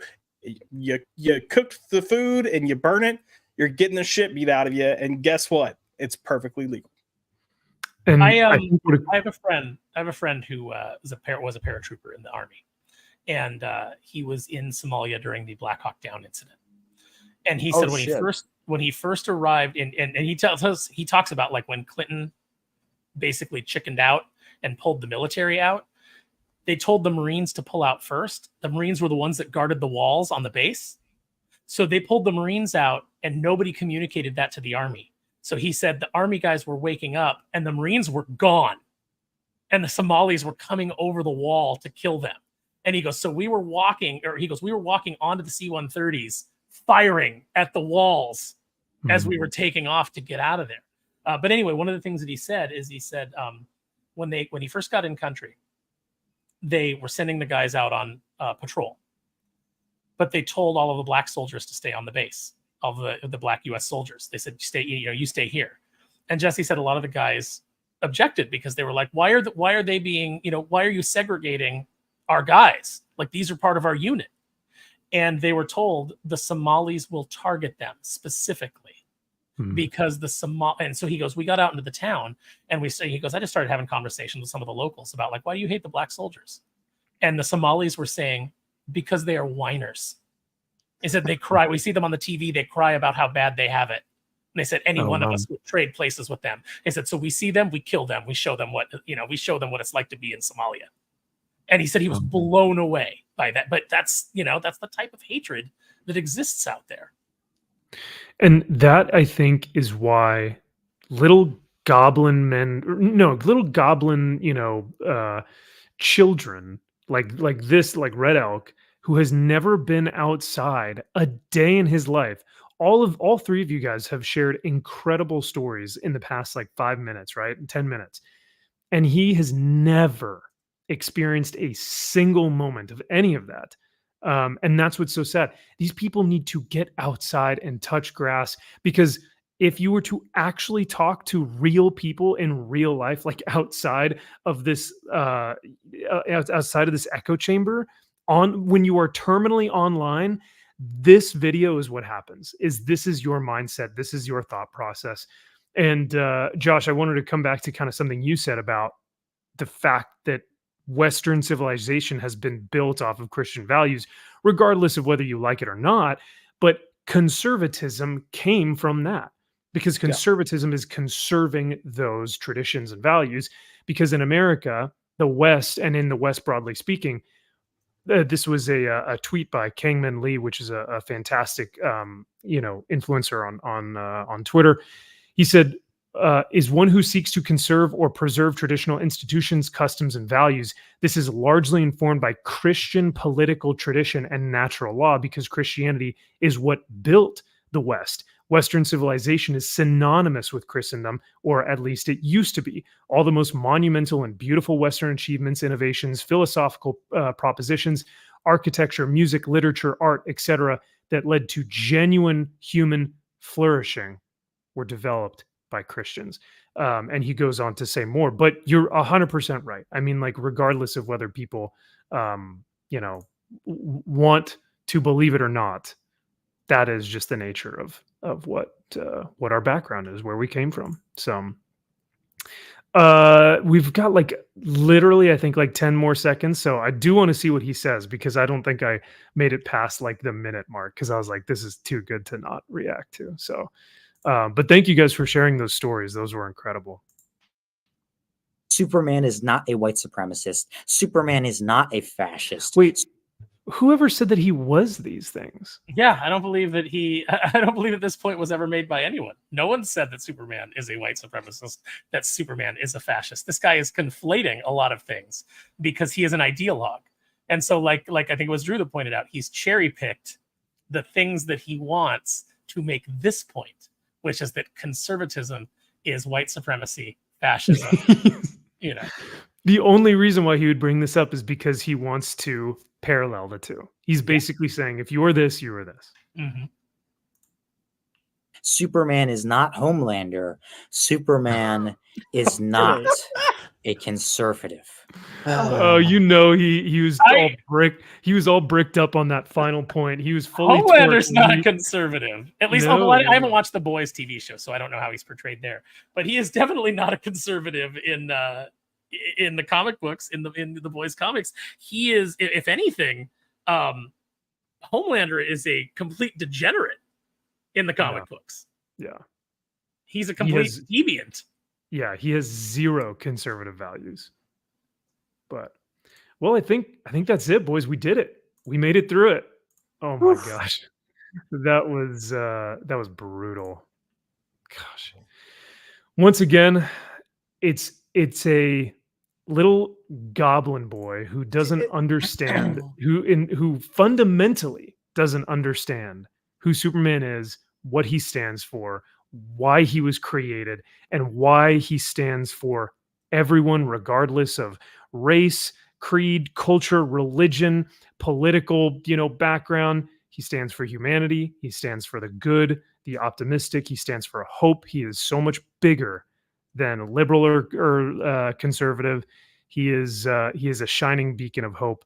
And unfortunately, these terminally or these people who are terminally online will never understand the morality and the virtues and the nobility and the sacrifice and the courage that Superman holds as an American. It really makes you wonder how people like this just make it through life, just make it through a day. And like these are people who literally think Instagram, Twitter, that is their life. That is the real world to them, the quote unquote real world. That is all they know. Yeah, unfortunately. Well, the next thing I wanted to go over is another clout goblin, but this time it actually resonates real well because we just got off the talking point of Homelander. But wait a second, Homelander? You mean Antony Starr? He's a great actor. I like him a lot. He plays Homelander, I think, fantastically. But before we get into that, I want to shout out Dylan Lindsay. Dude, thank you so much for the 5-month membership. He says, hello, everyone. Just got here, so I'm not sure if you said this or not, but what is your favorite Superman story or run? Current topic has me curious. That is a great question, Dylan. Josh, you got one in particular? Yeah, I think there's something that's so powerful about whatever happens to the Man of Tomorrow because it really shapes the idea and concept of what Superman is supposed to represent. So that's probably one of my favorites, and it's a quick read. It's not overly long. Yeah, 2 issues. So, yeah. There you go. Yeah, I'll throw that one out there. Drew? Superman Exile. That was one of the first Superman stories I ever read. And it's a great ongoing story. It's in a collected in omnibus form. But when the first Superman comic I ever read was Adventures of Superman 453 by Jerry Ordway. It was fucking amazing. I'll never forget. You have Superman on a planetoid. He's out of oxygen. He's hallucinating, seeing Lex Luthor and the Guardian, and they're all and the Kryptonians. He's just killed. And it's just they're all attacking him. He's just hallucinating all this. It's great stuff. When you're a kid, you're like, what is going on here? And it's just, I love it. It is a fantastic story. If you've never read Superman Exile, check it out. Nice, man. I like that. Aaron, do you have a favorite Superman story or a run? I think my favorite one is that Hitman one that I quoted earlier. But if I had to pick a specific, I think that single issue kind of story, because it is really more of a Superman story than it is a Tommy Monahan story. But if I had to pick, like just off the top of my head, there's a lot of great runs. There's a lot of great old school stuff that I enjoy. Some of it for its goofiness, some of it for some of the more serious stuff. But I really like, and I believe is it Joe Kelly or Joe Casey that wrote Superman where he's fighting? They made Superman in the Elite. They made the cartoon. Yes, Joe Kelly. Joe Kelly. Yeah, where it was basically in response to people Yeah. saying that Superman was boring and his morality was boring. And so Joe Kelly came in and wrote a story where he paired him off against the more modern type of characters, in Manchester Black and his group. And it is a fantastic story. And it just absolutely disproves Superman being boring and his morality being boring. What it does prove is it proves that boring writers can't write Superman. Damn. Yeah, and that came out in the early 2000s. That was right when that time when the Authority and all these other dark superhero teams, taking things to the extreme were coming out, and it was a great response to that. And I do love that, Aaron. I'm glad you said that because that's probably one of my favorite single Superman issues of all time. 775, I think is what it was. Mm-hmm. I've got both the first and second printings back of my short box. I love it. You see what Superman says to Manchester Black. He's like, I could have done this. I could have done all this. I could have done this, but I didn't. And it's just he shows that restraint that he has, and I love it. It is fantastic. I gotta go with Josh on this one, and I gotta go with Whatever Happened to the Man Tomorrow. It's so simple, and it's just so succinct. It wraps it up in such a beautiful, like, just short collection of just those two issues, and just it does a really good job of showcasing his love for his friends, for the people of Earth, sacrifice and courage that he has, and yeah, I like it. So it's cool. All right, and then the last one, Comics Exposed, says, "Happy birthday, Aaron." Oh, and hey, Max.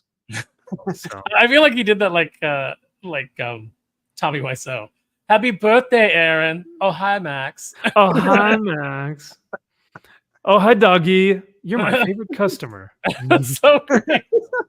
What a story, Mark. Well, thanks, Comics Exposed. You're my favorite super chatter. Yeah. Can we start just anytime Mark Wade says something stupid, can everybody just agree to respond with you like, haha, what a story, Mark? Oh, hi, Mark. Well, Comics Exposed, thank you so much for the $2, brother. And thank you for supporting our main man, Aaron. So rad. So, and I know that he's got a dip here at 8. So let's see, Aaron, maybe we can cover this last story and see if we can talk about this one. Because I don't think you'll want to miss this. I think this is pretty interesting. So, like I said, as I tend to search the interwebs, I find these stories here and there, and some things will come across my timeline. And this one came across from AF Post that says Homelander actor Antony Starr accused of liking racist comments on Instagram. And so obviously all the race baiters and the TikTokers and Instagram, clout goblins are going to try and get on here, and they're going to try and utilize this as a way for them to cry, oppression, or cry victim status. So let's actually see, because, I don't want to discredit anyone, right? Because maybe Antony Starr did do something kind of bad here, right? Maybe, what if he did do something? So let's see what the actual video says. And notice, you'll recognize who calls Antony Starr out. Because if you guys remember, a couple months back, there was an individual, there was a man, well, he's not a man. He's a person who was crying when he saw Black Aragorn on the Magic card. If you guys remember that individual. Oh, no. This is him. So he is a Lord of the Rings cosplayer who likes to make all of the characters Tolkienized. So here we go. So that's the picture that was posted. I think it was at a signing, and these are individuals who have dressed up as like Starlight and all the different characters from The Boys. Mm-hmm. Here are the comments. This one says Starlight, and then I'm dead, like skulls, right? Oh my God, like that's Starlight. There are skulls there. That like could by be, author. Okay, I have friends who, when they say that they're dead, that means that they really enjoyed something. Yeah, right. Same Maybe with gagged. Like, yeah. So who cares? That's the other thing. So look, Antony Starr posted the photo, complimented everyone in the photo for how good their cosplays were and how like awesome it was for him to experience this. Yep. And then because he liked the comment that said Starlight, and then someone is responding to him saying, "Not gonna lie, you look like Diddy." Yes. Why are you liking racist comments? What racist comment did he like? This I haven't Starlight seen it. one, Aaron. Right? Isn't that just Starlight, inherently racist? Don't you know that is? Like, I would think. Like, look, I mean, that is so vague. That's open to wild interpretation, clearly, and that's what's being done here. But I take that on its surface as someone saying, like, Starlight's hot, I'm dead. Like, that she killed me. Like, you know, that's the way that most people use dead. You know, it's either honestly, something made me laugh so hard that I died. You know what I take this as? I take this as a guy where I would have to tiptoe around with whatever word I have to fucking say around him. Like, I'm having to pregame every conversation with this person because he'll take the slightest misinterpretation of a sentence out of context, and it would drive me nuts. Well, as you'll see by what he says, is that just means that you're inherently racist, Drew, because you don't realize that what you say has an inherently oppressive, patriarchal, racist viewpoint, because you can't see why these comments aren't racist. I'm sure he's fun to hang around, you know, at social gatherings. He definitely goes outside and actually speaks with real human beings. This is another person who doesn't actually have like real people to talk to outside of his internet world. So he's going to go out of his way to be a victim, to say everything that you're saying, every sentence, you know, take it completely out of context and say this is what you really meant. He said this. Yeah. You know, this is the end result of people being too nice. You know, this is the problem. Mm-hmm. This is actually what the problem with this country is that people were too nice when we should have been telling mentally ill, race-baiting Marxists to shut the F up. Right. Just every time they opened their mouth, we should have been like, man, shut the F up. We need to pull more Elon Musk moments where he just tells people to fuck off. Yeah. Yes. You know, I mean, I love Quentin Tarantino when they try and get Quentin Tarantino, and he's just like, well, I just reject your whole thesis. There you go. Yeah. Everyone should have responded with this, with the Sergeant Hulka, lighten up, Francis. Honestly, everyone should have responded with that. I would have responded with that. Lighten up, Francis. What a story, Mark. Yeah. What a story. So I just wanted to I wanted to show you guys, this is the controversy. All right. It's not like he's typing out racist comments. He's liking comments. And even if he didn't read it, what if he was just liking comments because like he was just going through Instagram and he's a celebrity and he's like, oh, I just want to show people that I like their stuff. Right. And he's just like, well, I hit like a lot of times just to show people that I read their comment. Like, it's like, I don't have a response, but I want you to know that I read it. Mm-hmm. Exactly. Also, what's the likelihood he's not even running his social media? Oh my God. Dude, 100%. No, he has, I promise you, he has an assistant. And his assistant is probably running his social. And that's what I'm saying. He have socials. He probably has socials that are private or under a different name that he's got his close friends with and whatever. And I'm sure he might do something with his public socials every now and then. But a majority of that is someone that's working for him doing it for him. Period. And no, that's such a good point, and I'm glad that you brought that up.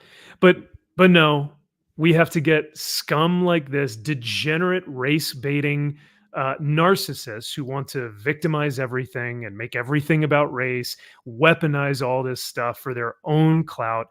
This is what this individual had to say about these like literal nothing comments.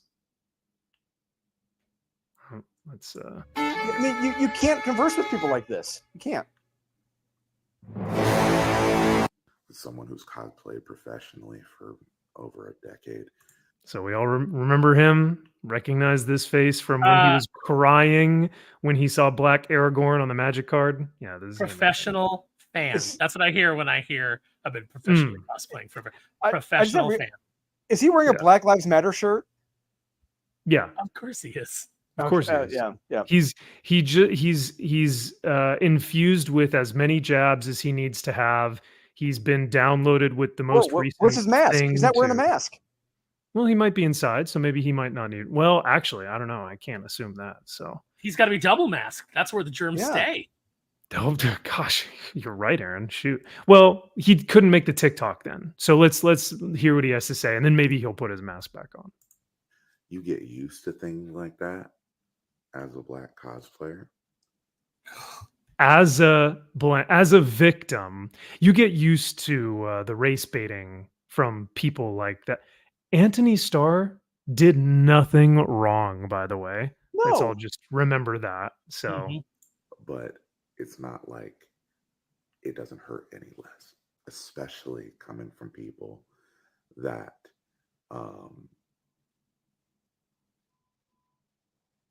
you don't really expect it to come from. Can we Because just bring in Buffalo Bill right here from Silence of the Lambs to tell him, if you're offended, I've got some thicker skin downstairs. some thicker. He says, but guys, this isn't something to joke about or gloss over, because Antony and his character are unironically idealized by millions, and this cosigns the anti-blackness we face on a daily basis. Shut the up. No, yeah, I mean, and here's the thing. This delegitimizes all the actual racism within the United States, whatever there may be, right? I'm sure that people have valid excuses or valid experiences where they've said, oh yeah, I've been racially profiled, or I've gone through some sort of, thing where I feel like there have been racist comments or whatever, right? But this is so inconsequential that this professional victim scum wants to, like portray himself as this, like, as a black cosplayer. I deal with this a lot. Look at the look. Antony We Starr are never just allowed to exist. You're right. Every time I'm at a con and I see a black cosplayer, every time one of my black friends cosplays, man, they are just grabbed by the other cosplayers and thrown out of the convention. I see it all the time. It's so crazy. They're never just allowed to exist. Cosplay is for everyone. Nobody has a problem with it. Nobody. Actually, let's flip this around, because I see black cosplayers dressing up as white characters all the time. And you know what happens? It's celebrated and everybody's fine with it. Yeah. God forbid a white cosplayer dress up as a black character, because morons like this will call it appropriation instead of just realizing these are the type of people that complained about kids dressing up in the Maui costume, like white kids dressing up in the Maui costume from Moana. When in fact, that should be encouraged, because your kid is not seeing Maui as a skin color. Your kid is seeing Maui as a hero that he wants to emulate. Maybe that's how we get to a place of, of racial harmony, and of people realizing that we're all human beings and that skin color doesn't matter. We're all brown. There's all a shade, every one of us is a shade of brown. There's no such thing as black. There's no such thing as white. We are all a different shade of brown. And that's where we need to get to. But as long as this guy can go after Antony Starr, try to damage this actor's career who did nothing wrong, so that he can get a little bit of a social media rub, he can get a little bit of clout, he can get a little bit of people to notice him, this will keep happening.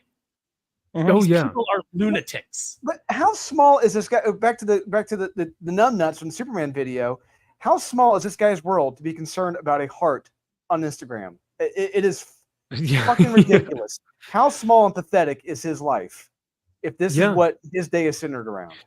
Right. But also ignoring every other aspect of this post. Yes. What was in the comments, the like adulation that Starr gave them, the other comments that Starr liked, again, if it even was Antony Starr. Yeah. Which is why I have to believe that this is intentionally divisive. Why it's intentionally, of course. He's trying to see the worst in Antony Starr right now. He's trying to find any way he possibly can to make it about his self-centered, narcissistic self. And that is what these people do, is that they can't see the full picture. They are so close-minded that everything has to be racist, everything has to be homophobic, everything has to be, whatever it is. And I probably shouldn't tell this guy that as a kid, when I watched 1998's, Wesley Snipes' 1998's Blade, I dressed up as Blade for Halloween the next year because he was 'Cause so Blade cool. was the coolest mother effer on the planet. 100%. He had the glasses, he had the trench coat and the sword, and I was like, dude, I am all in. This guy's awesome. Mantis was cool too. I mean, I was one of the kids that thought Mantis was pretty badass back in the day on TV. Even Meteor Man. I've talked multiple times about how until I found out Snake Eyes was a ninja, Stalker was my favorite G.I. Joe. I dressed up as Stalker one year. Yeah, there you go. G.I. Joe, that I had G.I. Joe, I was like, I want to be Stalker. And I didn't like wear blackface or anything, but I mean, I didn't know that was even like considered to be wrong at the time. But it was just like, I don't know, we just didn't have anything like that. But I had the little mustache and I was the beret and the camo. Hell yeah. Stalker was my boy because he was cool as hell. Awesome. It never occurred to me that Stalker was black. Just like it never really occurred to me that Scarlet was a woman when I was playing with the toys. Like, I mean, I knew she was a girl. Sure. But she was just part of the team. She was part of the unit because in the comic books, she was treated as a competent soldier. And that's what I saw her as. I didn't see her as a gender or as a sex or, none of that skin colors. None of those mattered. Mm-hmm. And that was why it was great when we had stuff like G.I. Joe that didn't go into heavy focus on that. It's like all these people were just part of the team. And that book was a loyalty fantasy. It was the fantasy about being together with a bunch of people who had your back no matter what. 100%. Well, that is what it should be about. But when you get divisive people like, smug, pretentious a-holes like this who have to make everything about division and race baiting, you can't have unity on a team. You can't have, a collective team working together for one single mission or sacrificing themselves for something bigger than themselves. It always has to be skin color. Sorry, Unity, Josh. honor, and courage don't are words not in their vocabulary. Well, it goes like I've said this even about some conservative people with certain media, but like if you go into something, if your life goal or life mission is to find something wrong, and I've said this before, you're gonna find it. Why? Because you've convinced yourself that it's there. Like you can have the most. What? Go for it. Go for it. You can have the most innocent type thing happen where there's really no messaging, but oh my God, it's messaging to you because you've been seeking it out. Just like, is anything here blatantly racist? Absolutely not. Saying it is so far of a stretch. But because he was like, oh, this guy is racist, I'm gonna find it. Oh. Well, look at that heart.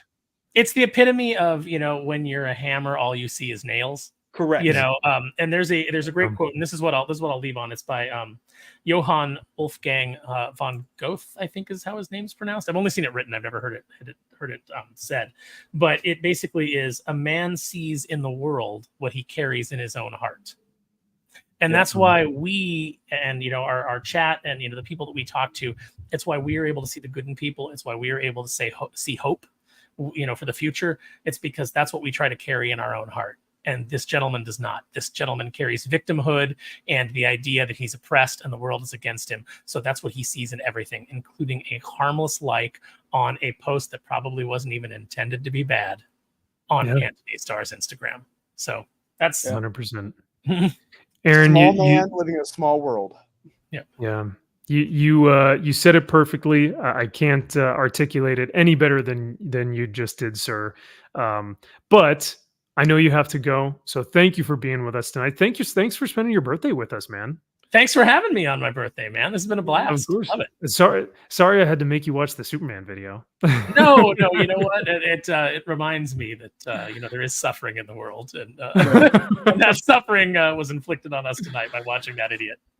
I mean, I could have either made you watch that, or we could have watched the cringe speeches one more time of the guy from the Black Adam movie where he tries to unify everyone. Or Cassie. Yeah.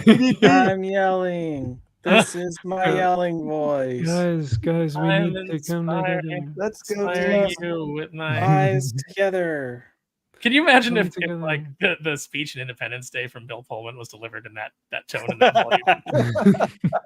volume? It'll no longer be just an American holiday, guys.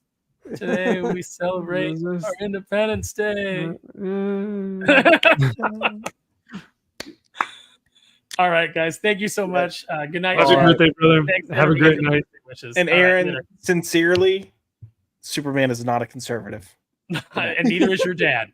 Yes, yeah, apparently. Later, guys. Later, brother. Oh my God. Superman is not a conservative. Just really had to nail it home. All right, let's see if we can finish this off. I think there's still like another half of this we have to go through, unfortunately. I know. There are a lot of actors and actresses who play really horrible characters, but they're super cool people in real life. And then they get demonized for the roles that they played. Jack Gleason quit acting because of his portrayal of Joffrey in Game of Thrones. But there are some times where people will play those characters, and they are just as evil as those characters. Whoa. That is beyond fucked up, what he just said. Evil? especially considering Homelander. Like, yes. Come on, man. Oh, fuck Bro, off. Chill. You are literally equating Homelander to Antony Starr's social media manager liking a post. But dude, you are scum. You are degenerate scum if you truly believe that Antony Starr is actually Homelander. If this guy is saying that and he's wearing a Black Lives Matter shirt, look, I'm only gonna say is like if you're wearing that and you're saying that, you cannot be. There is no compromise. There is no reasoning with you. Reasoning does not exist in your vocabulary. No, absolutely not. Like if you are willing to, because he just said actors are demonized. What the F are you doing, man? You are demonizing a human being. You are acting subhuman because you are trying to demonize and this Antony Starr by weaponizing a liked comment. I mean, give me a break, man. This is on the same level as that chick that was like when Wakanda Forever was coming out. She's like, white people don't buy the tickets, or and if you do, give it to a black person. And then y'all need to stand outside in unity with your hands clasped, making sure no harm comes to us while we watch this movie. Like Wakanda Forever. Same delusions going on here. Oh, it's totally same energy, brother. Oh my God. Antony Starr is one of those people. He blatantly says it. Blatantly says it, dude. I'll play it back. And it was even worse is that people are just as dumb as him have liked what he said. Yeah. Oh, yeah. Oh, people are I'm sure applauding this and lauding this and sharing it out when this is like the most degenerate, just like low life take you can possibly have. Because of his portrayal of Joffrey in Game of Thrones. But there are some times where people will play those characters and they are just as evil as those characters. Antony Starr is one of those people. Dude. Like how scummy and pretentious do you have to be to think you are so holier than thou that you can say without a reasonable doubt that a man that you know nothing about because he liked a comment that you would portray him as this Homelander figure. So I think he's got more to say, I'm sure. You saw there he was liking comments, incredibly racist comments. Okay, man. Yeah. About that black woman cosplaying Starlight. And then at the very bottom, it also said, you kind of looked like Diddy. And he liked that comment too. And there are a whole bunch of other comments that he liked. Show him. Where I saw the two. Those are pretty tame. Again, the you kind of look like Diddy is not within the same thread as the Starlight comment. It is a comment directly to Antony Starr saying you kind of, which I don't even try to get me to explain. I don't understand it. Don't get it. But I don't know.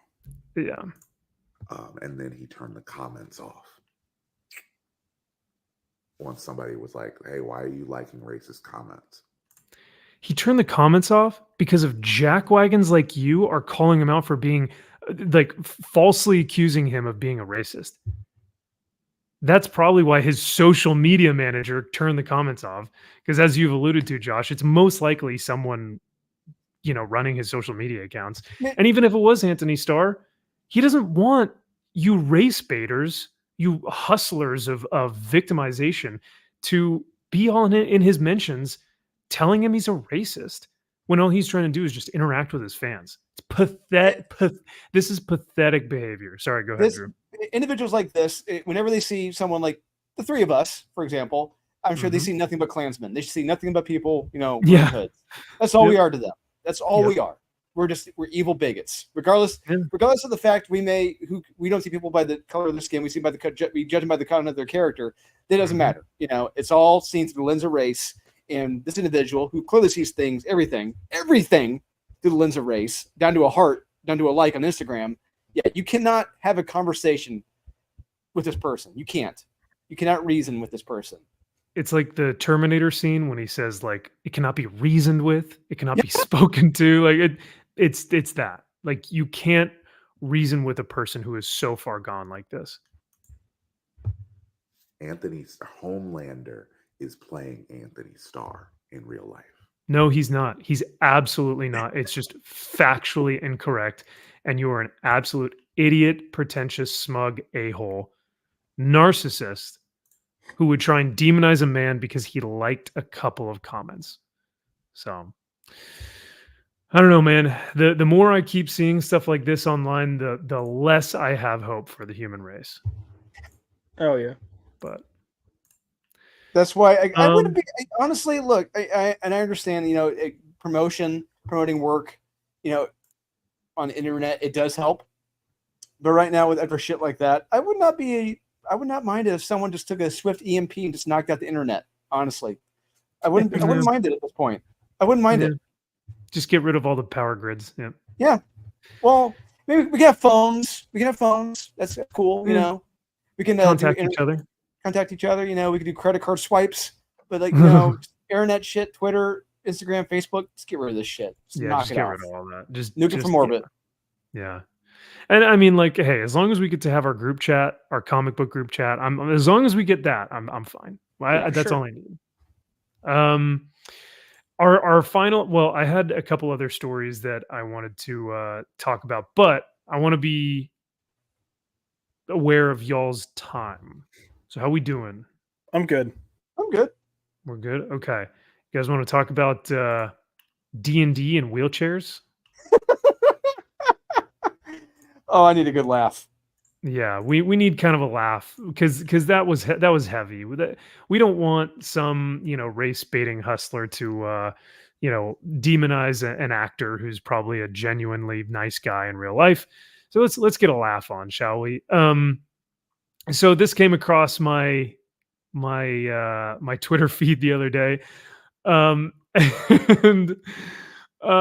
so I play Warhammer 40K, and I would never expect them to represent a Space Marine in a wheelchair or with crutches or like anything like that, right? Because it is a sci-fi fantasy world. You are trying to escape into something greater than yourself, or something where you can like maybe see yourself in, but not necessarily with the character's skin color or their gender or whatever it may be, but just because of maybe the values that individual holds within their belief system or their character development or whatever it is. But D&D, Wizards of the Coast, they want to be inclusive. So you can now have characters who roll around in wheelchairs. And let me be very clear, I don't want to say that people with disabilities should not enjoy D&D. It's not that they should not be included in D&D. But, I mean, is this really the level of ridiculousness that we're going to include people in games? Like, this is getting to be a bit much. Like, this is parody. This is parody. This is what Mad Magazine would be making fun of back in the 90s, early 2000s. Or in the 80s, just because they'd be at that point, they'd be thinking no one would be this incredibly stupid to have a character like this in the game. No one would ever do something like that because it is legitimately stupid because you're incorporating the real world into a fantasy world. No, who wants to have the real world in a fantasy world? It doesn't. It gets away from the term of escapism. This is not escapism. Or bringing in the real world into this. I mean, speak for yourself, Drew. But if I don't have tax collectors while I'm playing Dungeons and Dragons, then fuck off. I'm just waiting to see the BLM rioters in the game now. Well, I mean, it's you guys are totally right. It's like this is escapism, and I'm pretty sure like someone who has some sort of disability or maybe a disorder of some sort probably doesn't want that represented within their character. Like, wouldn't you want to be like? Because when I play as a Space Marine in Warhammer, I envision myself as like a 9 foot tall super soldier space warrior guy with like, a chainsword. That's not who I am in real life. Nor do I want like, in sci-fi setting, I want to be something even greater. But these people have to live out their actual real lives to feel included and represented. You know what, Max? I just realized you need to correct this image. You need to change because she's a redhead, so you need to change her to a black girl with some a lesbian black trans disabled, with a BLM shirt, yeah. No, you're right. So this is the meme, well, it's not a meme, but this was posted. It says, accepting the existence of magic in a fantasy setting should not be easier than accepting the existence of disabled people in a fantasy setting. And it's kind of that like excuse. It's like, so you guys can accept like superheroes and people having magic, but you can't accept a wheelchair. And it's the stupidest argument because it's the same thing. It's like, oh, well, you can envision wizards in Lord of the Rings, but like you can't have a Nissan Altima on the battlefield at Pelennor Fields. And you're like, no, that's not how this works. Like, you're precisely right. I can accept magic in the in Middle Earth. I cannot accept a 2014 Toyota, whatever. So, Rusty says, now I'm not going to tell anyone how to run their RPG, but I will say that all of the disabled folks I've gamed with, not a GD one of them fantasized about being disabled. They live that shit every single day. If your version of escapism is fantasizing about being handicapped, you're a fetishist, and that's just weird. It's weird. Yeah, but like walking is hard. It's so hard. I don't know. It's so hard, guys. This one just says, "What's going on here?" What if there was like you roll and it's like the terrain is very rocky and they're like, oh, sorry, Wills, we got to leave you behind, and then you're out of the game for the rest of the time. You're like, well, you just got to sit this one out, buddy. Sorry. Tough titty little giddy. But that's the thing. It's like I heard something where now like dungeons and fortresses, castles, keeps, and all types of different caves and they're ADA compliant. They have to have ramps now. So I'm just like, bravo, Wizards of the Coast. Excuse me, this bathroom door is not ADA regulated. It needs to be at least 3 feet wide. Thank you. Exactly. Thank you. One of my favorite episodes. Actually, T. Franklin, it doesn't need to be because this building is old enough that it was grandfathered in. So this bathroom was built before that regulation. You're a bigot.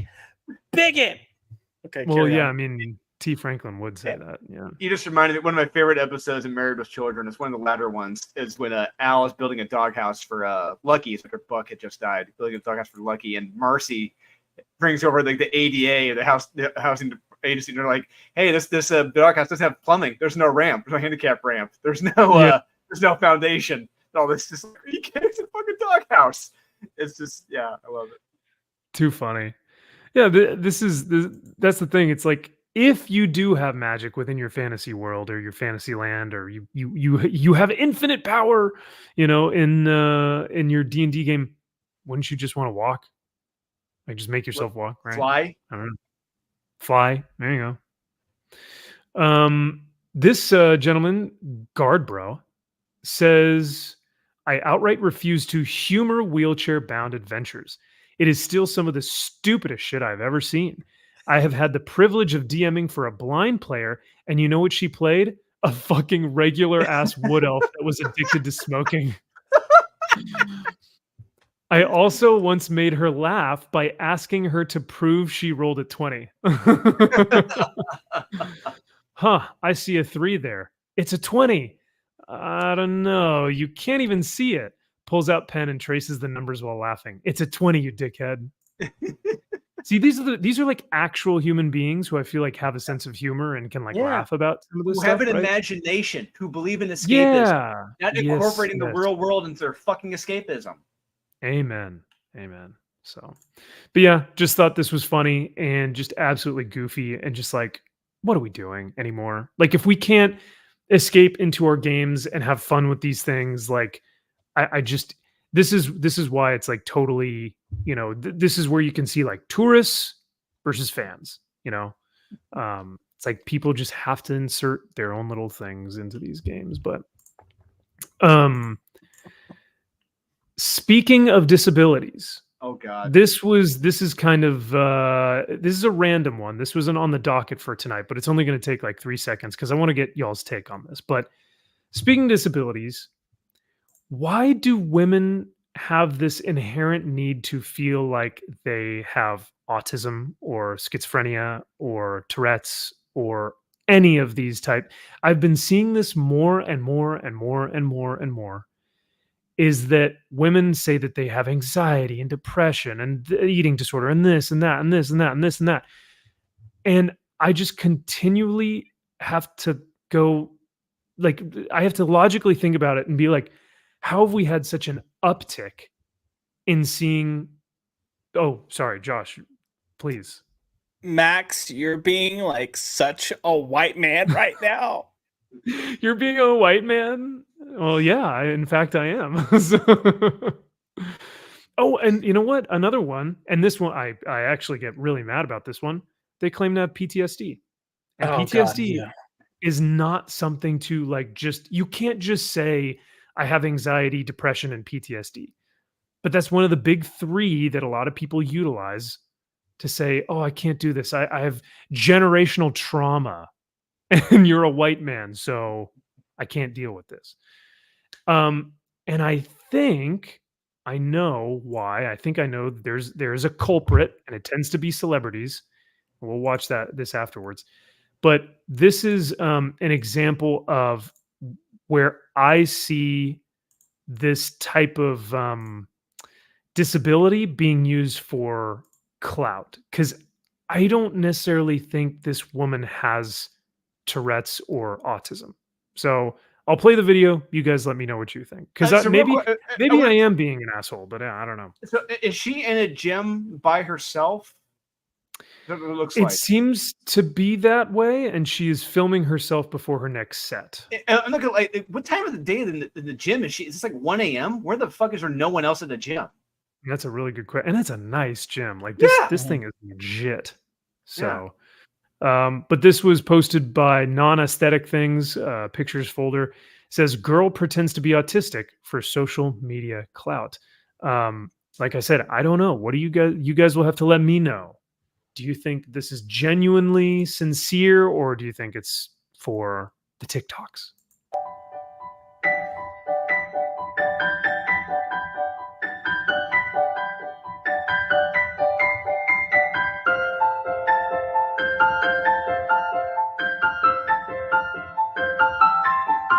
Just in case copyright on music. Already she's not really, I mean, I'm not saying anything. She's bad acting. She's doing little things here and there. She's moving her. Oh, she's quirky. Her face is moving around. She's moving her hands and her legs, and she's being, ooh, LOL, so random. But like, I don't know if that's necessarily autism. No, we live in this age. We've talked about this before. We live in this age where when you ask certain people, what's your goal in life or what's your dream, their dream is to be like a TikTok star. And you've got all these people now doing fake shit, fake scenarios, fake scares, fake pranks, fake whatever, fake like I'm gonna go help someone. Look how holy I am. Yeah. This is that same bullshit. It's just people trying to get famous because they don't have enough going on in their life. They don't have enough self-worth to actually go make something of themselves. So this is the shit that they do. It's all about empathy and attention. Empathy and attention. That's all. It's all about me. Look at me. Yeah. Look at me. Yeah. Because if she, because she can post, she's like, me in between sets, and like, look at how brave I am, and like people are going to be in the comments and be like, oh my god, me too, or like, oh my god, I feel you, girl. And it's just like, I don't, because then it also undermines people who like actually have Tourette's or autism or like any of these other like problems. And I remember the Tourette's guy on the YouTube back in the day. Yeah, that was some serious stuff. Well, I mean, he's something else, but yeah. I also think that this is definitely for clout. I mean, this is for social media likes and attention and whatnot. But if I were to say otherwise, if I were to say like, oh well, or if I were, because I say that, people are going to be like, Max, you're so inconsiderate, or oh, you're just. But I refuse to believe that this is genuine when you take the time to set up your camera and film yourself and put this online to be like, look guys, look at how autistic I am. It just doesn't, like, if I actually had autism or Tourette's or something, I just wouldn't want to portray that a lot. The other thing too is like, when I'm in the gym, maybe I have a good set, or maybe I'm like, maybe the pre-workout hits, right? And you're like, whew, you're getting into it and you're kind of shaky. You're like shaking off a little bit and you're like, oh my God, okay, let's go. That doesn't mean I have autism. You know what I mean? Like I can move my hands around and be like, whew, all right, that's crazy. And that doesn't mean that I have some sort of disability. It's just, and I feel like these women and these people think that any little tick that they have is a problem. But it looks like she's trying to emulate that she has social anxiety because she's autistic, and it's like nothing about this feels genuine or natural. Like it's just not how people go about this. And if she were genuinely autistic, she probably would not want to film herself in between sets. That, or she would have like a live feed going and being like, hey, like I can't think of his name. There's a guy that I follow on Instagram, and he constantly posts new videos just of him trying new things, stuff that he's never done before, because he said that like after finishing school, he's found himself getting into a pattern where he's becoming less social and less open to trying things because he was anxious. He would find himself getting anxious. So now his whole thing is like, I'm going to go to do something I've never done before. But he's not up here being like, oh, I'm autistic or I'm this. He's like, hey, I've never done this. Let's go try it out. And like, he'll go like do ballroom dancing, and he's a total like country bumpkin. So it's not his element. And he's like, man, I suck, but you know what? That was actually kind of fun. And just that what she's wanting to convey, the message she's trying to fake make, it's not coming through because it's not genuine. With him, it's genuine. Like you actually see him out there. Hell, even something as crazy and terrible. Well, I think it's terrible as what is it? Love on the Spectrum. Like, you know, like, hey, let's take these people that are socially awkward and shove a camera in their face. Right. You know, there's still a benefit there. This serves no point at all whatsoever. None. Zero. It's just, look at me. Yeah. It's just everyone's look at me. Mm-hmm. Very much so.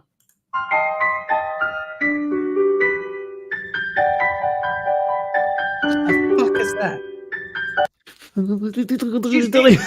She's moving the music right now. She's getting. There's nothing autistic about this. None of these things seem to be that way. Like I shake my protein, like, or I have a like an intra workout shake that I take that's full of like BCAAs and EAAs, basically filled with electrolytes to help like my muscles recover while I'm working out. And I shake it, you know, during the workout, just because I'm like, you know, I don't want things to get clumped up. So now that I shake a bottle, I'm autistic now, or like, oh, I'm moving to music. Like, oh, God, it's so fake. Yeah. And like you said, and it's bad acting. So it's not even good. It doesn't even feel like, oh yeah.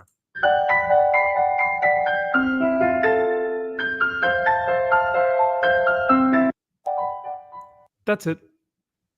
That's oh, you're autistic because you move. So, where do I think this comes from? Well, I think it comes from a cultural rot, which is brought on by celebrities and, people who want to feel like they have something wrong about them, right? Yeah. They can't just be yeah, sorry, go ahead, Drew. Sorry, a great example of this, there was it just reminded me of the Eagles documentary that came out a couple years ago. It's fantastic. But the song "Get Over It," Glenn Fry and oh my god, the other Glenn Fry and Don Henley. They wrote the song because Don Henley was watching. It came out in the early. The song came out in the mid '90s. But watching all these talk shows and there's people who are going on them, just bitching about how horrible life is. Out there, I'm a victim of this, victim of that, and that song is just all about dipshits like Billie Eilish and all these others just like, coming out there being victims of this, victim of that.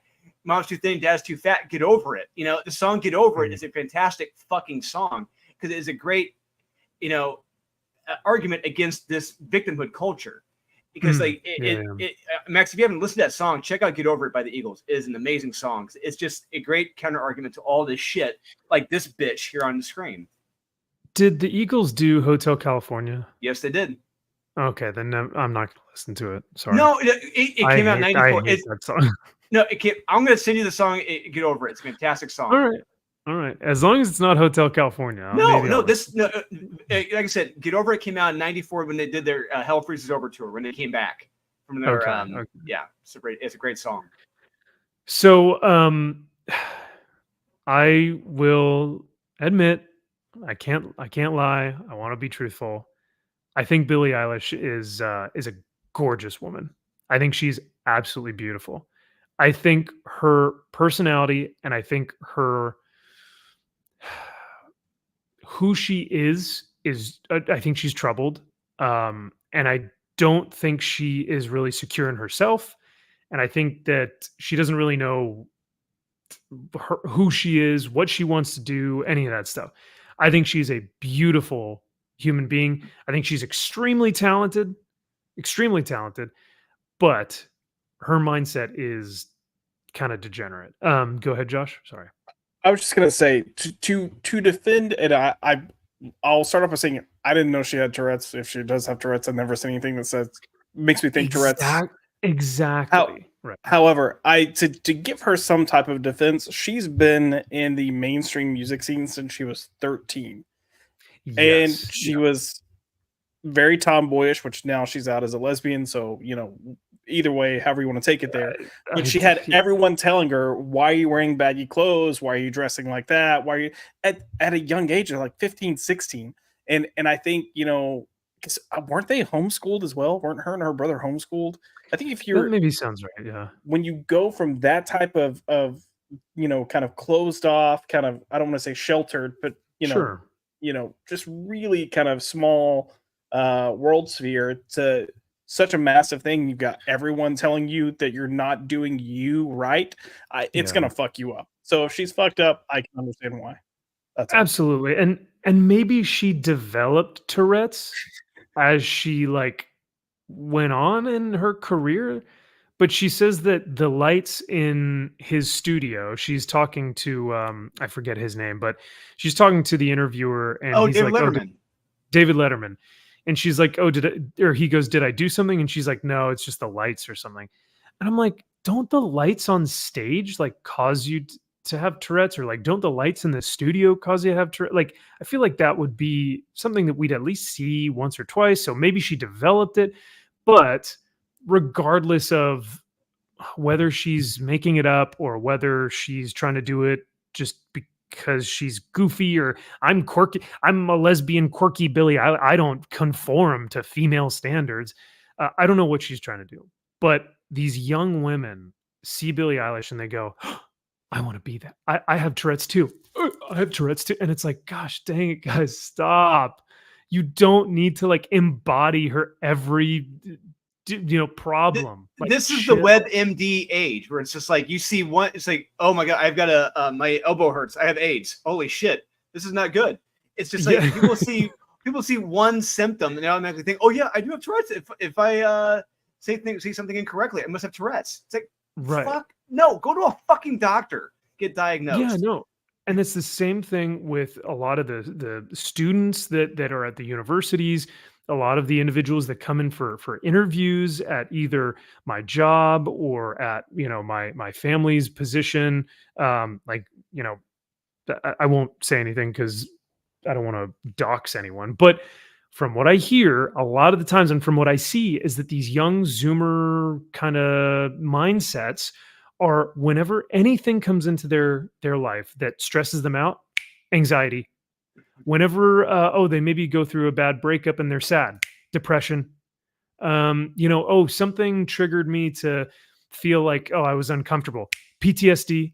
Everything, it has to be a fucking something, and that's just not true. Like you have to be actually diagnosed with this stuff by a doctor or a healthcare professional, and even they aren't trustworthy either, because they'll just say, oh yeah, you do have anxiety, depression, and PTSD. And it's just so disingenuous that we're in an age now where just everything has to be like something. It can't just be, yeah, you know, I got stressed at work today, but it wasn't an anxiety attack. Or yeah, I went through a breakup and it was really tough, but it wasn't depression, right? So I don't know. I'll play this clip and you guys can kind of give me your thoughts. Then the awards and what's going on? See that? It's quick, but so then the awards and what's going on? To fly? No, I'm ticking. I'm sorry. Did that bring that on? The lights. Really? Yeah. Wow. If you film me for long enough, you're gonna see lots of ticks. Is that okay or not okay? I don't care. Can I ask you anything about that? Yeah, absolutely. And see, I just feel like he's like, is that okay? He's genuinely trying to be understanding. And he's like, is that okay? Can we continue? And she's like, I don't care. Her response should, and this is why I hate this like pretentiousness. It's like, if she truly has Tourette's or you know, autism, she should be, oh, you know, thank you so much for asking. No, it's fine. We can keep going. Right. But she goes, I don't care. I don't care. It's like, fuck, God damn, dude. It's and all these girls see this and they go, yeah, I want to act like her too.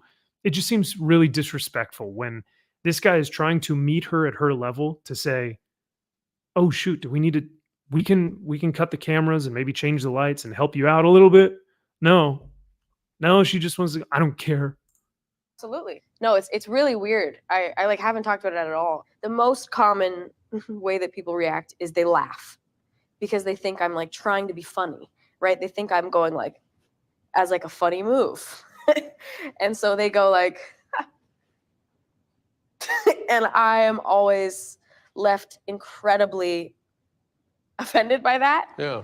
How can you be offended when someone doesn't know that you're ticking? And yet, I'm left incredibly offended by that. If someone doesn't know you have Tourette's, you cannot be mad at them. That's such an asshole move to do. And it's something that only someone who is extremely privileged would do. If someone else does not conform to their idea of what, you know, they think. I don't know. It seems very self-serving if she's like, I ticked, right? She does the weird head thing. And someone goes, oh, and then she's like, I'm offended by that. It's like, how? I don't know. Yeah, so I don't know. It's just she's talking about, if you film me long enough, you'll catch multiple ticks. And I've never seen anything before of her with ticks from multiple interviews or behind the scenes or live performances. Whereas take that into perspective of Louis Capaldi, who has Tourette's, and it's very blatantly clear he has Tourette's. I mean, the guy is ticking on stage nonstop to the point that sometimes he can't even do a full song. And like, you know, it's just, I don't know. And I guess there's levels of Tourette's, but it just, nothing about this seems like it's honest. Yet again, it just doesn't seem like it's an honest take. So I don't know. Even how she talks about it. Like, go watch interviews with Louis Capaldi. Like, he shits on himself for having Tourette's. Like, he's constantly cracking jokes about himself. Because he'll say shit like, "Don't give me anything serious to say, because like I'm gonna fuck that up," like.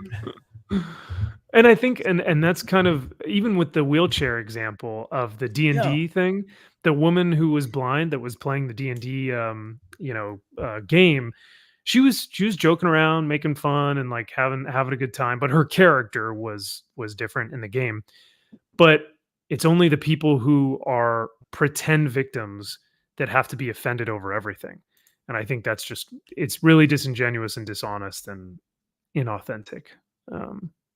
But like I said, I would never want to discredit someone's actual suffering or someone's actual pain. But in a world where we have seen like these problems like have an uptick, have a spike of like, however many percentage points, it just feels super dishonest. So, but I think that does it for tonight's show. I didn't really have anything else because we pretty much covered it. And that Superman video probably gave me cancer. So I got to go now treat that. Self-diagnosed, of course. So Superman is not a conservative. Superman is not a conservative. He finished that video and then he watched it back. Well, he probably watched it like 30 or 40 times. No, but he like watched it, and as he's watching it back, every time that he was like, Superman is not a conservative, he's like, yeah. It is, yeah. I'm sorry, Mama. I just kicked my dog. I feel so bad. Oh no, I'm sorry. We're puppers. He hasn't been feeling well either. He's probably like, what the hell? You're kicking me, man. He's like, gosh dang it. Shoot. Well, yeah. We got a little too excited. Hold on one sec. Oh God. I'm getting scared. You call. Oh.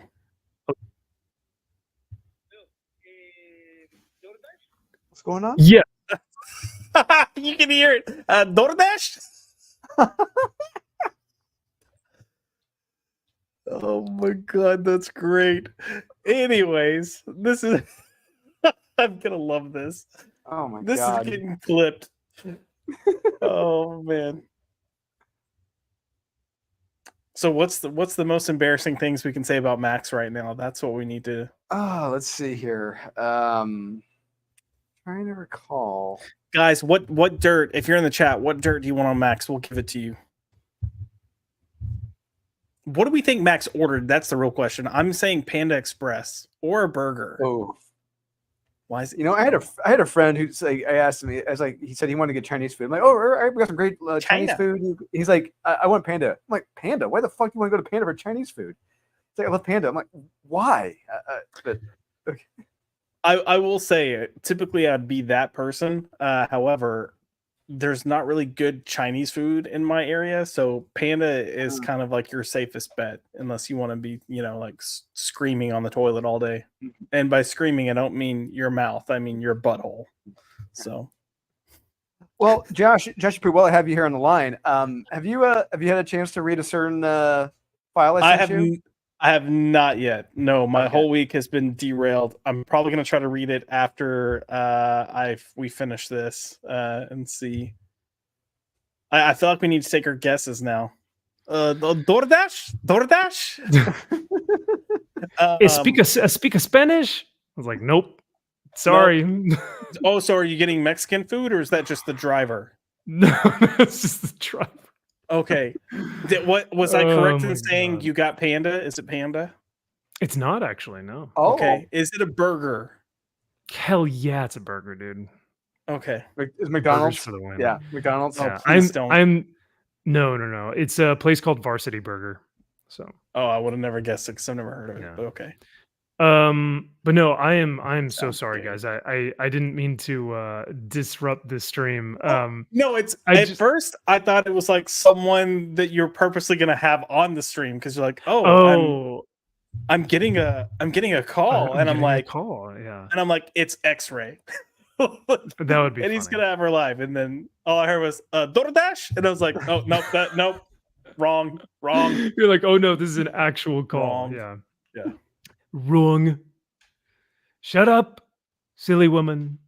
But yeah, no. Well, speaking of Trump and deporting, no, I'm kidding. But yeah, no, he was having a hard time, so I was having to try and help. I don't know. So I probably won't be getting my food tonight. No food for you. Oh no, so sad. No. Wait. He's having a hard time. He doesn't know how to put an address into. He was like pool, and I said no parking, and he was like, so pool, and I said no parking, the garage, and then he said, oh, okay, and then I tried to tell him the code. Now I feel like we need to stay live to see if you get the. No. It's like no. the mystery is out there. Will Everyone Max in the get chat his food? is going to be like, is Max going to get to eat or is he going to starve? If he had a woman, he probably would have a meal right now. Or if he had a Josh who would cook for him every month. I would, and I wouldn't. Never mind, I wouldn't fuck up the biscuits. Like that was an amazing breakfast and dinner. I'll never forget that. It was the breakfasts were fantastic. Yeah. So. The craziest thing was going through and discovering you didn't have certain cooking utensils as you're cooking, and you're like, shit. Like, for instance, there was no masher for the potatoes, so I'm using a fucking fork, and then Kyle's like, did you use a fork to mash the potatoes? I went, yes. As I'm like sweating like a whore in church, and he goes, why? I was like, because there's not a fucking masher. So I'm over here with the fork just trying to go through like 2 bags of potatoes. But hey, those potatoes were delicious, by the way. They were bomb. Yeah, definitely not healthy for you, but Well, I got a notification on my phone that he's here. The gate did open. So okay. Someone just went through. So it's Tina. Right. Hopefully it's the right food. Tina's got a surprise for you. Tina, hey Tina. I called like, Tina over for a booty call. Well, Tina's like, hey Max, I know you ordered a burger, but I brought you some sausage. Ooh. Brought the bratwurst. Even better. It's Tina and the Angry Inch. Oh no. It's loaded with sauerkraut. Oh yeah. So yeah, normally what I'll do is like when I have a live stream, I'll either order food or I'll have food that I've previously made, like in the what do you call it? Air fryer. The air fryer is just like, it saves my life. So if it's not in the air fryer, I'll just order something and I'll schedule delivery. So I'll order it at like noon that day, but I'll schedule it for like 9 o'clock at night whenever we're done with our live stream. So normally it arrives here right after I finish, but tonight it was like, pool? No. DoorDash? DoorDash? DoorDash? Job. DoorDash? Oh, we're going man. to hell. Oh man. He's a saint. He's a good man. So well, chat, please go check out my main man Josh here at Pop by Culture. Go back my man Drizzleberry Pop Tarts comic right here. These links are in the chat and they are also located in the description of this video. So go subscribe to them. And then you can also follow Aaron on Twitter, also in the description, as well as sign up for his campaign, his comic book campaign at kneelbeforedoomface@gmail.com. I will do a shameless plug here. So one thing I would love to do on this channel, because this channel has gone through like a lot of different iterations, but one thing I would be absolutely ecstatic to do is make more videos like this, where it is just kind of a comic book. Where is it? Here we go. A comic book analysis, review, commentary, a read through. Because basically you get an introduction, you get a read through where you actually see all the interiors, and I kind of give like a summary of the comic so you guys understand what's happening. And then I actually crack the book open and do an analysis of it and look at the panels, look at some of the inking, the artistry, some of the panel layouts, how it's constructed. I would love to do this type of content. I'd love to try and do more of it on the channel. The thing is, it does really poorly. This has 51 views. So for a channel that has about almost 7,000 subs, it's pretty bad. And if there's something that I need to do as a creator to either fix my content, or if you guys want to see something else, please let me know. But I would love to get feedback from y'all, the fan base, because I'm not blaming you guys. Sometimes YouTube just doesn't like comic book. I'm content. blaming you. Josh is blaming you guys, though. That's for sure. So, so on this topic, I heard something interesting the other day from another YouTuber that they changed things up to where if you try to do both live videos and recorded videos, it just kind of screws up everything. I've seen that as well. So if you want, a channel for your live stuff, do your live stuff, then have a separate channel for like your posted videos. So yeah. I don't know the full details of that, but that's something I'm going to try to look into because, I heard that as well. Even Gary, when I started my channel, he said, don't really do live streams until you're like a year into your YouTube career. And I screwed that up on day one because I was doing live streams. So that's the tough part. But I tried starting a brand new channel, like specifically only for comic book material.